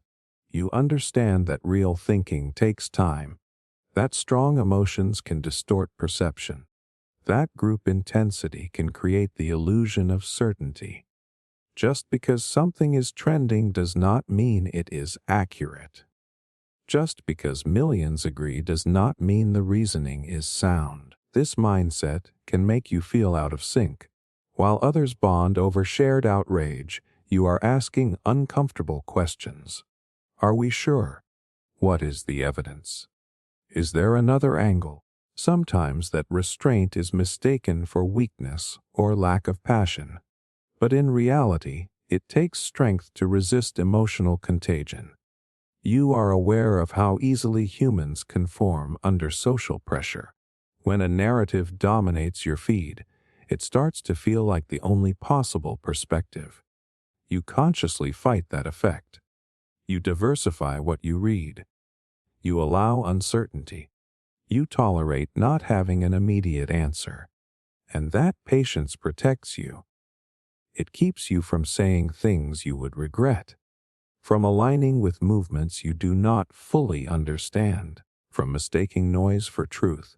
In a world where speed is rewarded and outrage is monetized, your skepticism is quiet but powerful. You are not anti-opinion. You are anti-manipulation. You are not detached. You are deliberate. While many are reacting to the volume of the crowd, you are listening for the substance beneath it. And that alone sets your thinking apart. You instinctively ask, compared to what? Someone says this is the best solution, or this is expensive, or this is a disaster. And before you even react, your mind inserts a quiet filter. Compared to what? It happens automatically. Most people hear strong statements and accept the implied scale.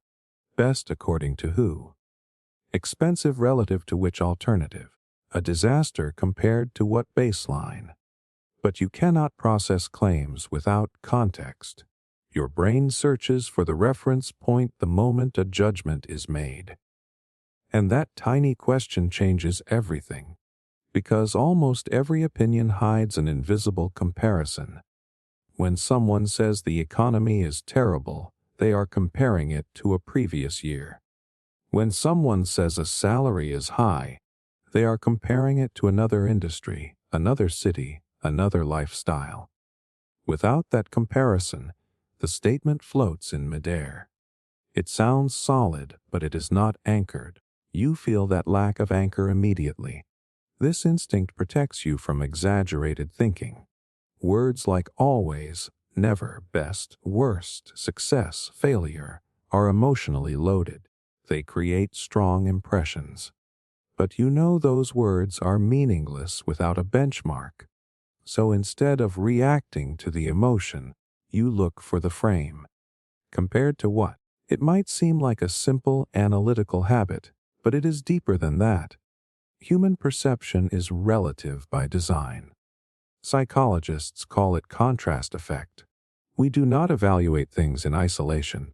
We evaluate them against what we have just seen or experienced. A warm room feels hot after stepping in from the cold. An average performance feels impressive after a terrible one. Your brain refuses to ignore that relativity. When someone praises a strategy as groundbreaking, you want to know what other strategies were considered. When a friend says they failed, you wonder what standard they are measuring against. When a headline claims record-breaking numbers, you ask record-breaking compared to which time frame. That mental reflex keeps you from being easily impressed or easily alarmed. Think about investors like Charlie Munger, who were known for constantly reframing decisions in terms of opportunity cost. Not is this good, but is this better than the next best alternative? That one shift in thinking prevents costly mistakes, because every yes implies a no somewhere else. You naturally think that way. If you choose this career path, compared to what other path? If you spend time on this project, compared to what else you could build? Even emotionally, if you feel dissatisfied, you ask compared to what expectation?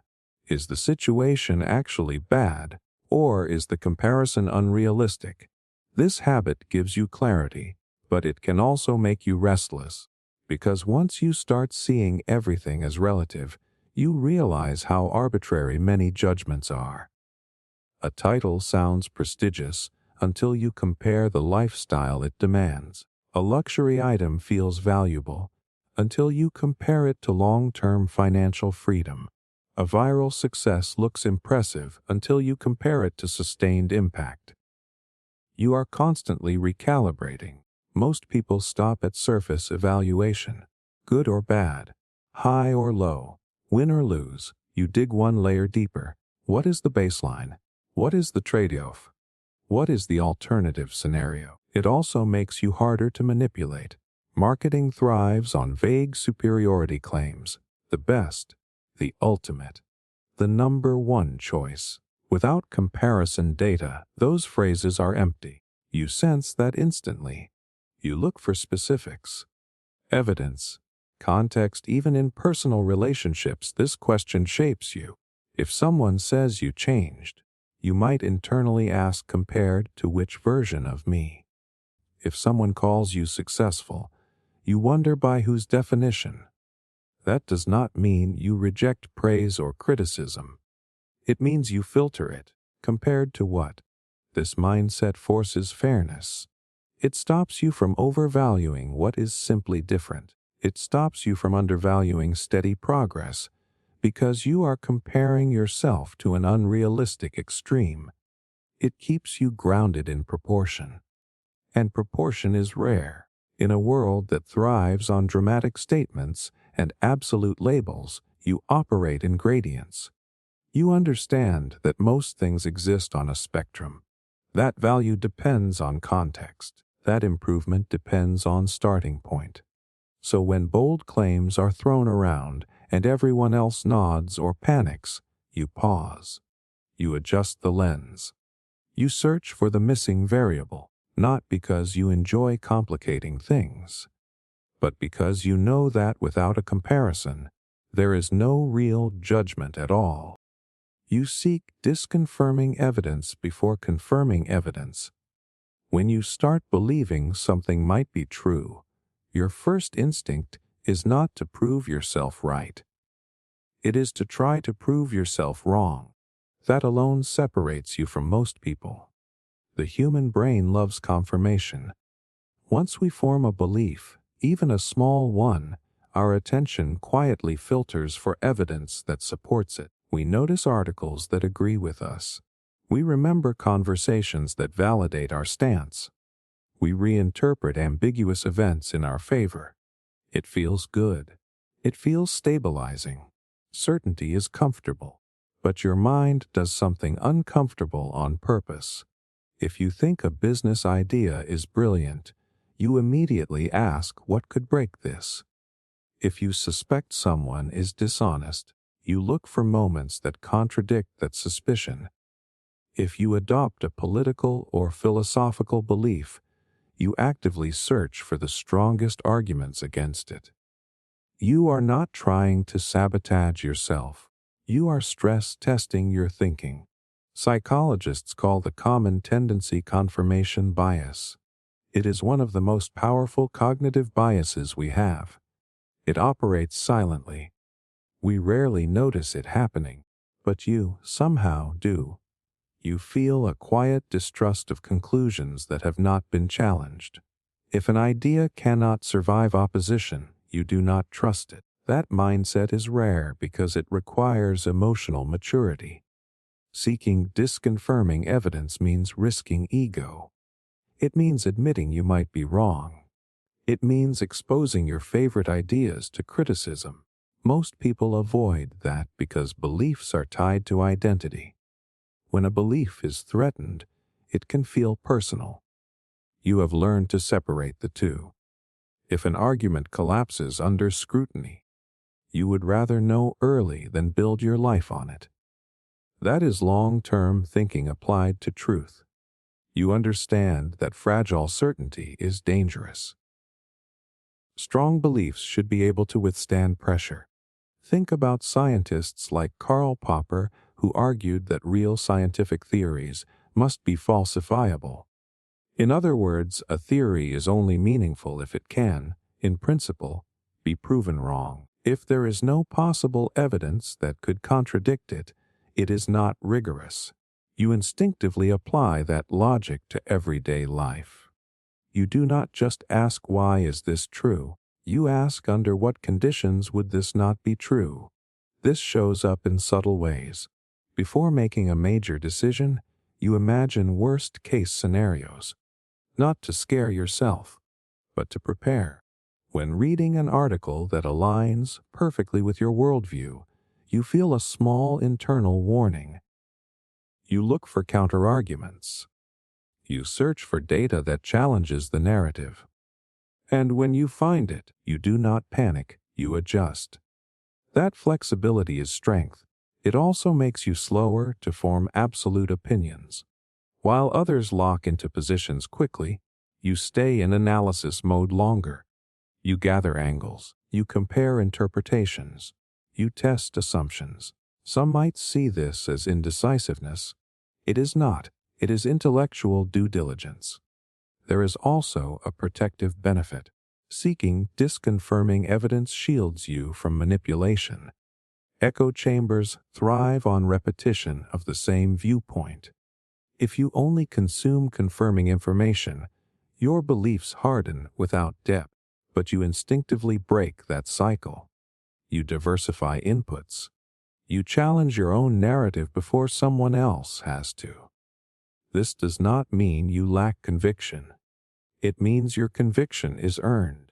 When you finally settle on a belief, it is not because it felt good. It is because it survived scrutiny. You have already wrestled with the strongest opposing arguments. You have already considered alternative explanations. Your position is tempered, not impulsive. Emotionally, this trait can feel isolating. It is easier to belong when you mirror the group.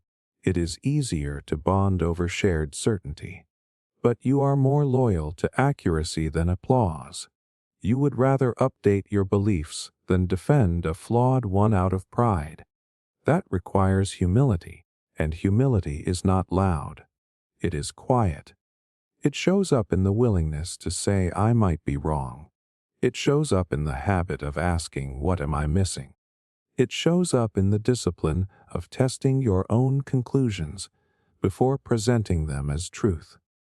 In a world where many people search for evidence to feel validated, you search for evidence to feel certain. And that difference changes the quality of every decision you make. You understand trade-offs are unavoidable. Most people spend their lives chasing the perfect option.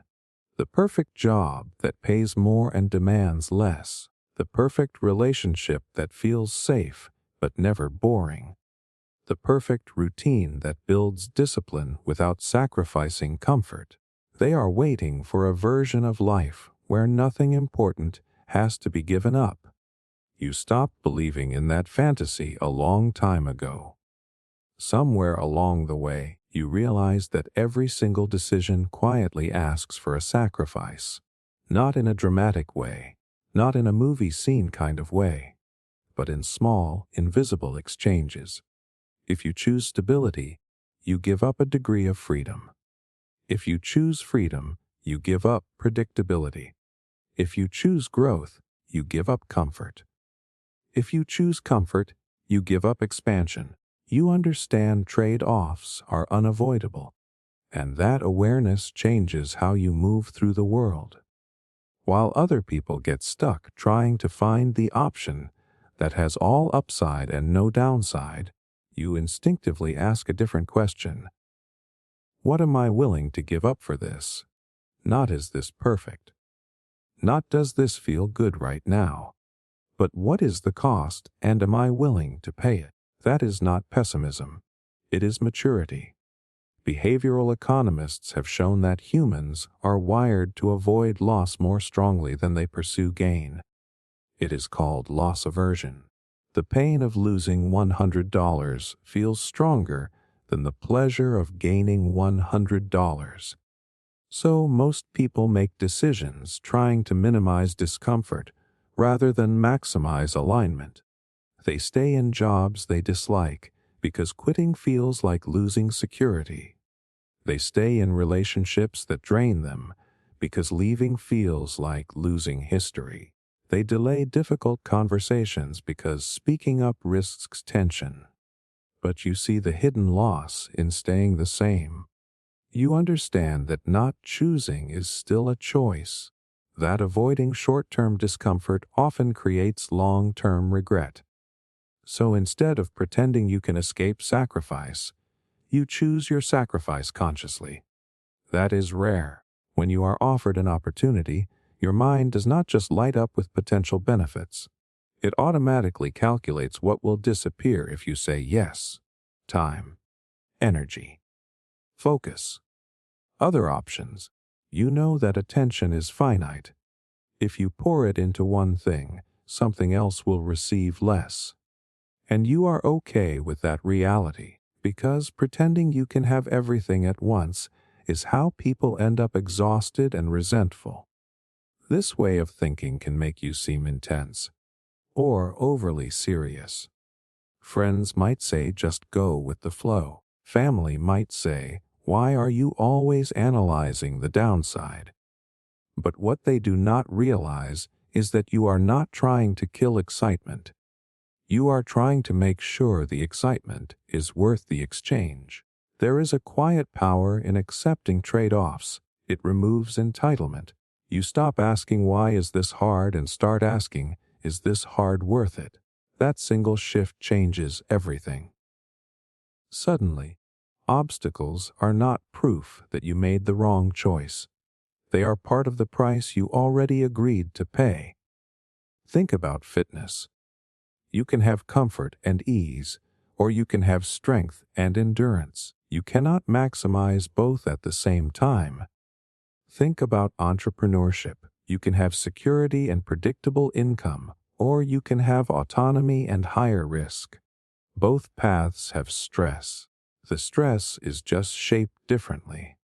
Even thinkers like Charlie Munger often spoke about the importance of understanding opportunity cost, which is simply the recognition that choosing one path automatically means abandoning another.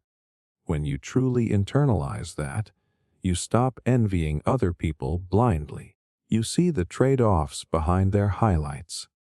The entrepreneur posting success stories probably sacrificed sleep and stability. The person with a calm 9 to 5 likely sacrificed upside and flexibility. The traveler exploring the world sacrificed routine and perhaps long-term financial growth. Everyone is paying something. And instead of chasing someone else's outcome, you start asking, which set of sacrifices aligns with who I want to become? That question creates clarity. It also builds resilience. Because when difficulty shows up, you do not feel betrayed by reality. You knew this was part of the deal. You chose it with open eyes. That ownership makes you steadier than most. While others panic, when they realize every path has friction, you remain grounded. Of course it does. That is how life works. Understanding trade-offs is not about lowering your standards. It is about raising your awareness. It is about recognizing that every gain is tied to a cost, and pretending otherwise only delays the reckoning. When you accept that you cannot have everything, you become far more intentional about what you actually want, and that level of intentionality quietly separates you from the 90% who are still searching for a version of life that does not require letting something go. You prefer principles over rules. You can always tell when something feels off, even if technically it follows the rules. Everyone else might be nodding along, saying, well, those are the guidelines. That is just how it works. And you are sitting there thinking, yes, but does it make sense? Does it actually serve the deeper purpose it was meant to serve? Or are we just obeying it because it exists? You prefer principles over rules. Rules are specific. Do this. Do not do that. Stand here. Say it this way. Follow this sequence. They are rigid, external, and often context-blind. And for many people, that is comforting. Clear boundaries. Clear instructions. No need to think too hard. But your brain does not stop at the surface instruction. It automatically searches for the underlying logic. What is the principle behind this rule? What value is it trying to protect? Fairness, safety, efficiency, respect, growth. If the rule aligns with the principle, you are all in. You will follow it with discipline. But if the rule violates the very principle it claims to uphold, something inside you resists. That resistance can make you look rebellious, difficult, non-compliant, but it is not rebellion for the sake of ego. It is alignment. Most systems are built on rules because rules scale easily. You can hand a rule book to thousands of people. Principles require thinking. They require judgment. They require interpretation. That is why many institutions default to rigid structures. It is easier to control behavior with fixed instructions than with abstract values, but you are not wired for blind execution. Psychologically, this reflects a higher level of moral reasoning. Developmental psychologist Lawrence Kohlberg proposed that moral development evolves in stages. Early stages focus on obedience and punishment. Follow the rule to avoid consequences. Later stages focus on social approval. Follow the rule to fit in. But the highest stage is principle-based reasoning. Decisions are guided by internalized values, even if they conflict with external authority. If that resonates, it explains a lot about you. You probably struggled in environments where questioning authority was seen as disrespect. Not because you wanted chaos, but because you genuinely wanted coherence. If a policy seemed unfair, you could not just shrug and say that is the rule. Your mind kept circling back to the bigger question. Is this just? In everyday life, this shows up in subtle ways. At work, you do not just memorize procedures.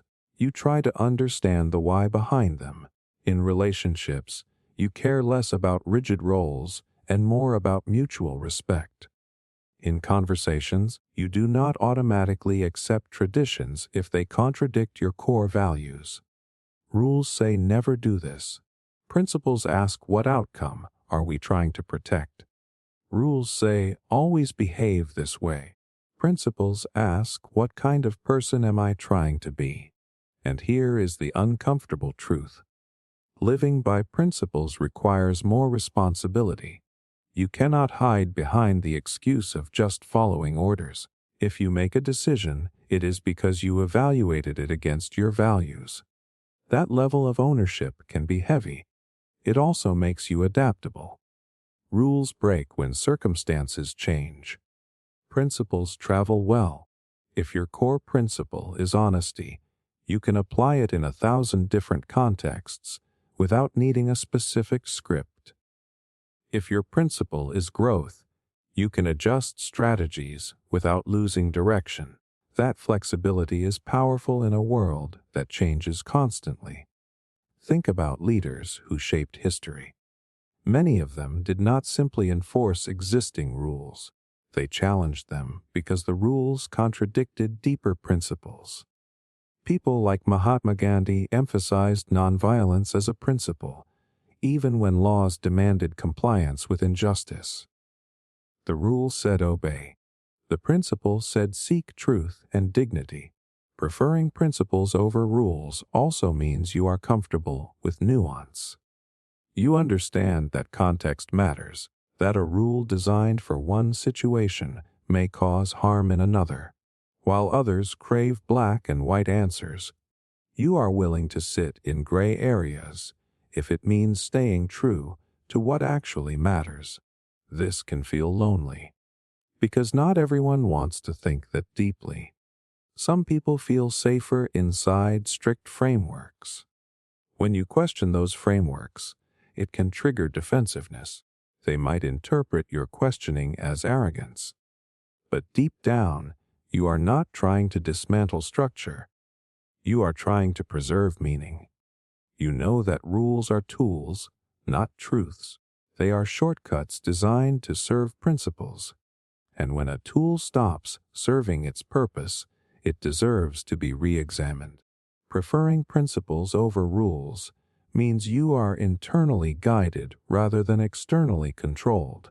It means you measure actions against values instead of popularity.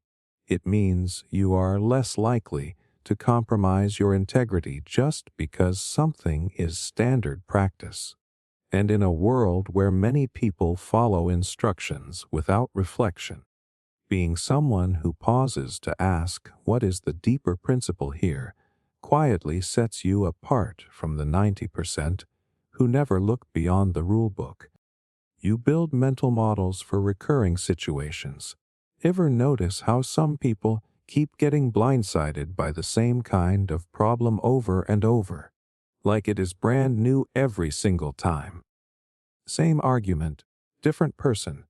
Same financial mistake, different month. Same burnout, different job.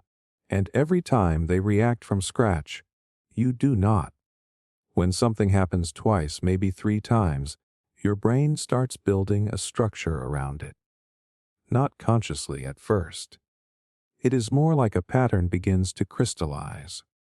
You start thinking this situation again. I know this shape. I know how this usually unfolds. You build mental models for recurring situations. Most people rely on memory. You rely on frameworks. A mental model is not just remembering what happened. It is compressing experience into a usable map. If this trigger appears, it usually leads to that reaction. If I say yes in this tone, the dynamic shifts this way. If I ignore this small red flag now, it grows into a bigger issue later. Over time, you stop seeing isolated events, you see systems. That changes everything. Psychologically, the brain is a prediction machine. It constantly tries to anticipate what will happen next to conserve energy. But many people do this passively.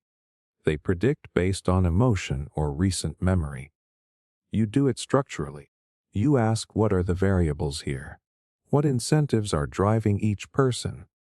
What pattern has this followed before? Think about relationships. After a few conflicts, you start noticing the cycle. Maybe tension builds when expectations are unspoken. Maybe miscommunication spikes when both sides are stressed. Instead of reacting with pure emotion, you mentally zoom out. You see the loop, and once you see the loop, you can interrupt it.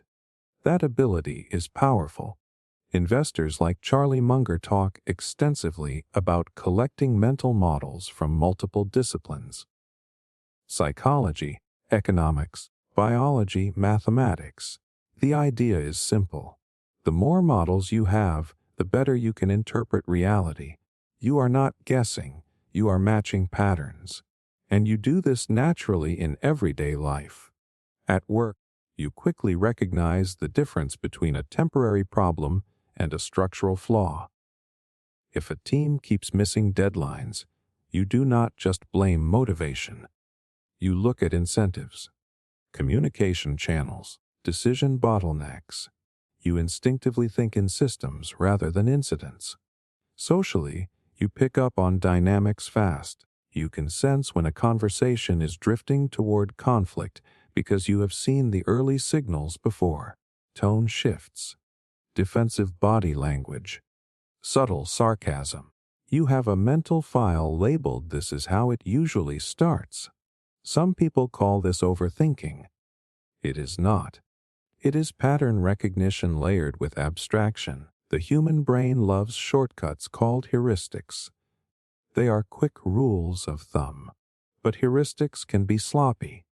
Your mental models are more refined. They are updated with experience.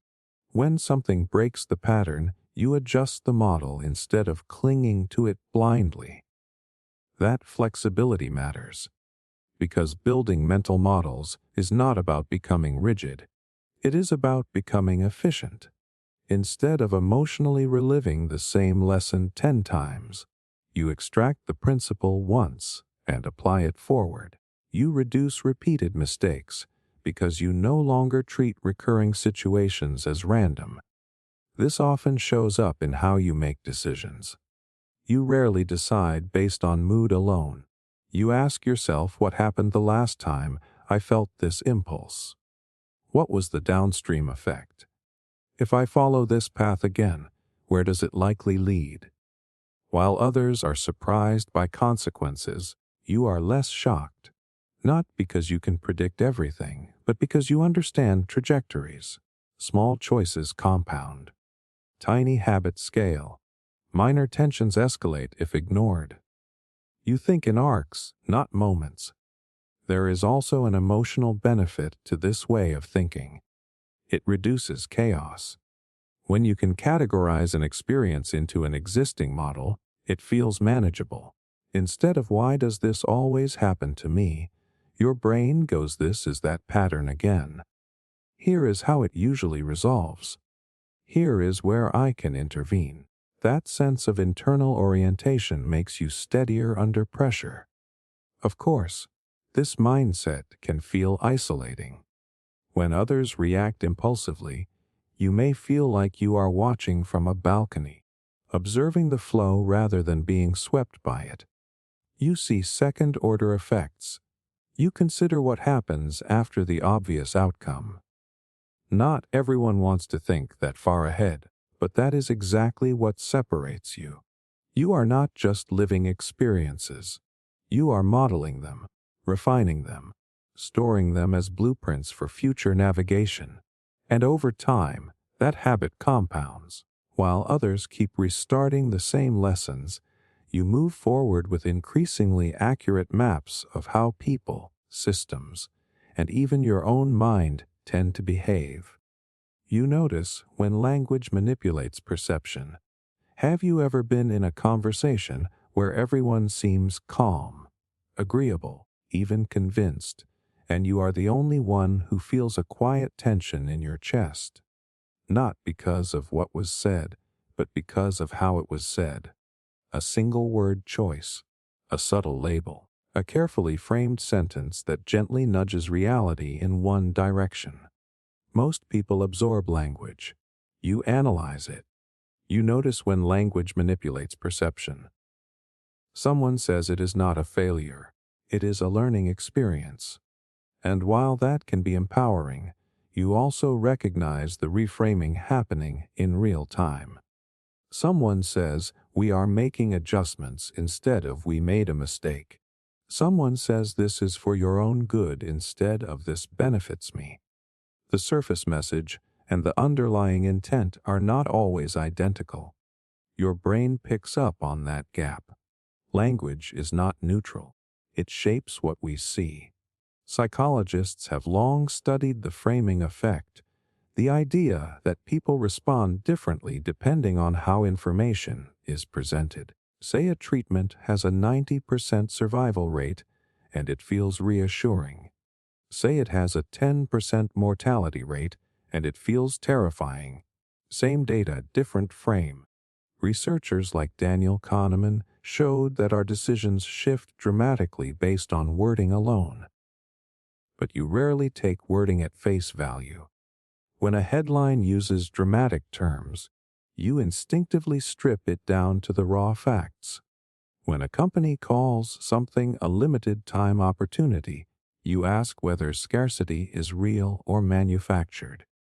When someone describes a person as difficult, you quietly wonder difficult for whom and under what expectations. You are sensitive to loaded language. Words like always and never catch your attention.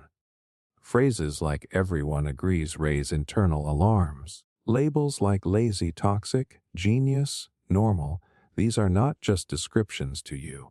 They are tools that shape identity and perception. Once a label sticks, behavior tends to conform to it.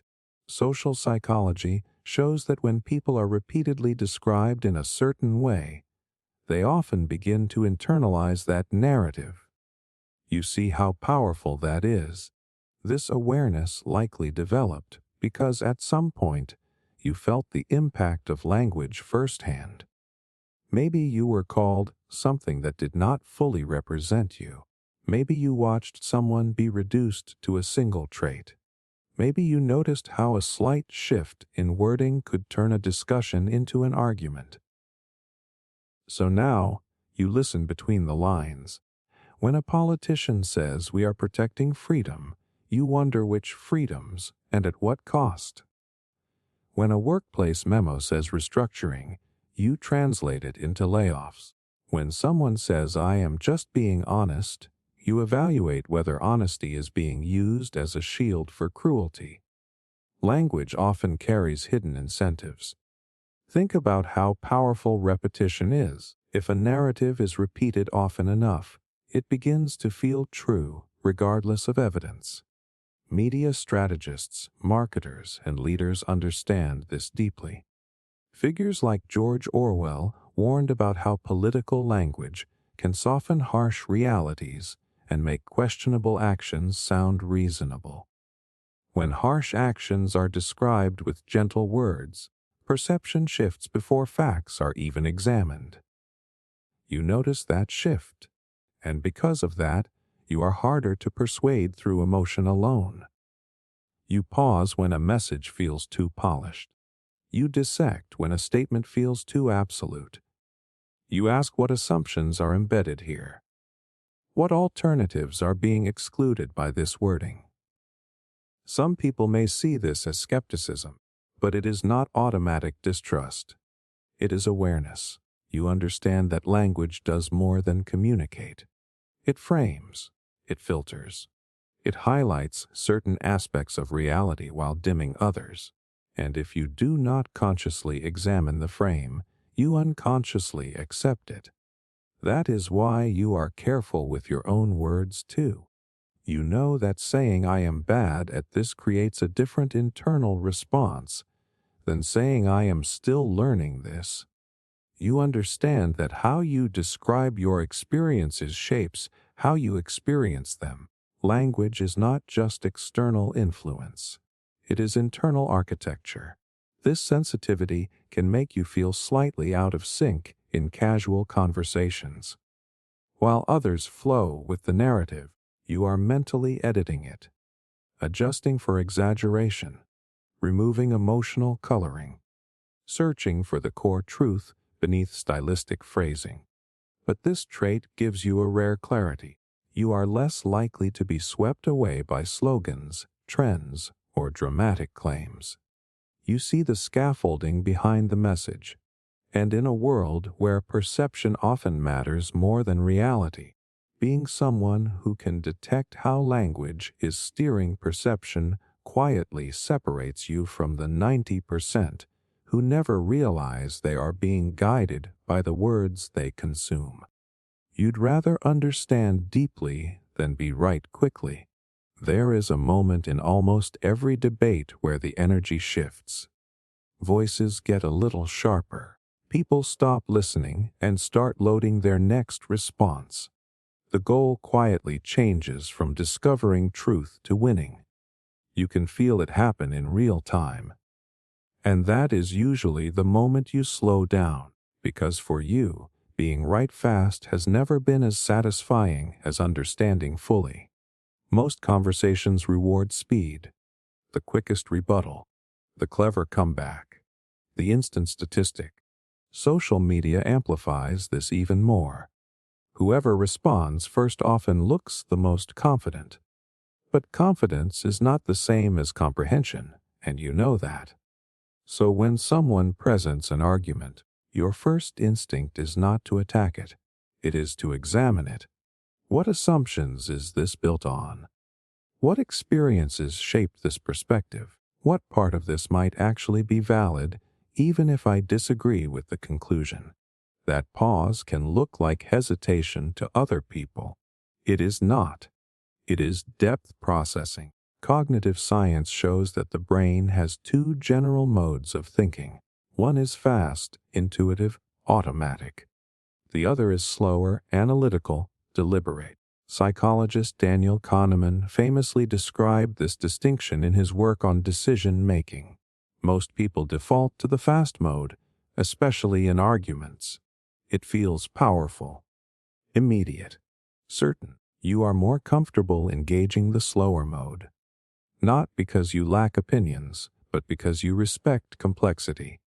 You understand that most meaningful topics are layered. Politics, relationships, ethics, identity, success. None of these collapse neatly into a single sentence.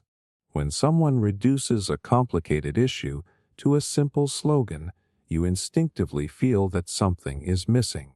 And instead of rushing to defend your position, you start asking questions. What do you mean by that? How did you arrive at that conclusion? What evidence would change your mind? This can frustrate people who just want agreement or opposition. They might think you are dodging. But what you are actually doing is mapping the terrain before choosing where to stand. You would rather change your mind after deep examination than protect your ego with a quick answer. That is rare. There is a quiet security in being willing to say, I do not know enough yet. Many people experience uncertainty as weakness. You experience it as an invitation, an unfinished puzzle, an open loop that deserves careful attention. Think about how often being right quickly leads to being wrong loudly. Snap judgments feel satisfying in the moment, but they often collapse under scrutiny. You have probably learned this from experience. Maybe you once reacted too fast and later realized you misunderstood the situation. That discomfort taught you something valuable. Precision beats speed. Philosophers like Socrates built entire methods around this idea. Instead of asserting conclusions, he asked layered questions to expose contradictions and refine understanding. The goal was not to dominate the conversation. It was to get closer to truth. That approach resonates with you. In practical terms, this shows up in how you handle conflict. If someone criticizes you, your first impulse is not always defensiveness. It is evaluation. Is there a fragment of truth here? Even if their tone is off, is there information I can extract? That ability to separate delivery from content gives you an advantage in growth. It also shapes how you consume information. You do not just read headlines. You look for context. You compare sources. You notice when data is cherry-picked to support a narrative. While others form strong opinions after a single exposure, you let ideas marinate. Of course, this mindset has a cost.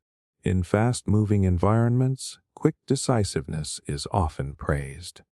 You might sometimes feel behind when others speak with immediate certainty. But you also notice something else. Certainty is often loudest when it is least examined. Your confidence grows from comprehension, not volume. You do not need to win every exchange because your goal is not dominance. It is clarity, and clarity takes time. It requires patience with ambiguity. It requires humility to admit gaps. It requires discipline to resist the dopamine hit of a sharp comeback. But when you finally form an opinion, it is grounded, integrated, resilient. It can withstand challenge because it was built carefully, not assembled in a rush. In a culture obsessed with being first, fastest, and most certain, choosing to understand deeply before declaring yourself right quietly separates you from the 90% who would rather protect their position than refine it.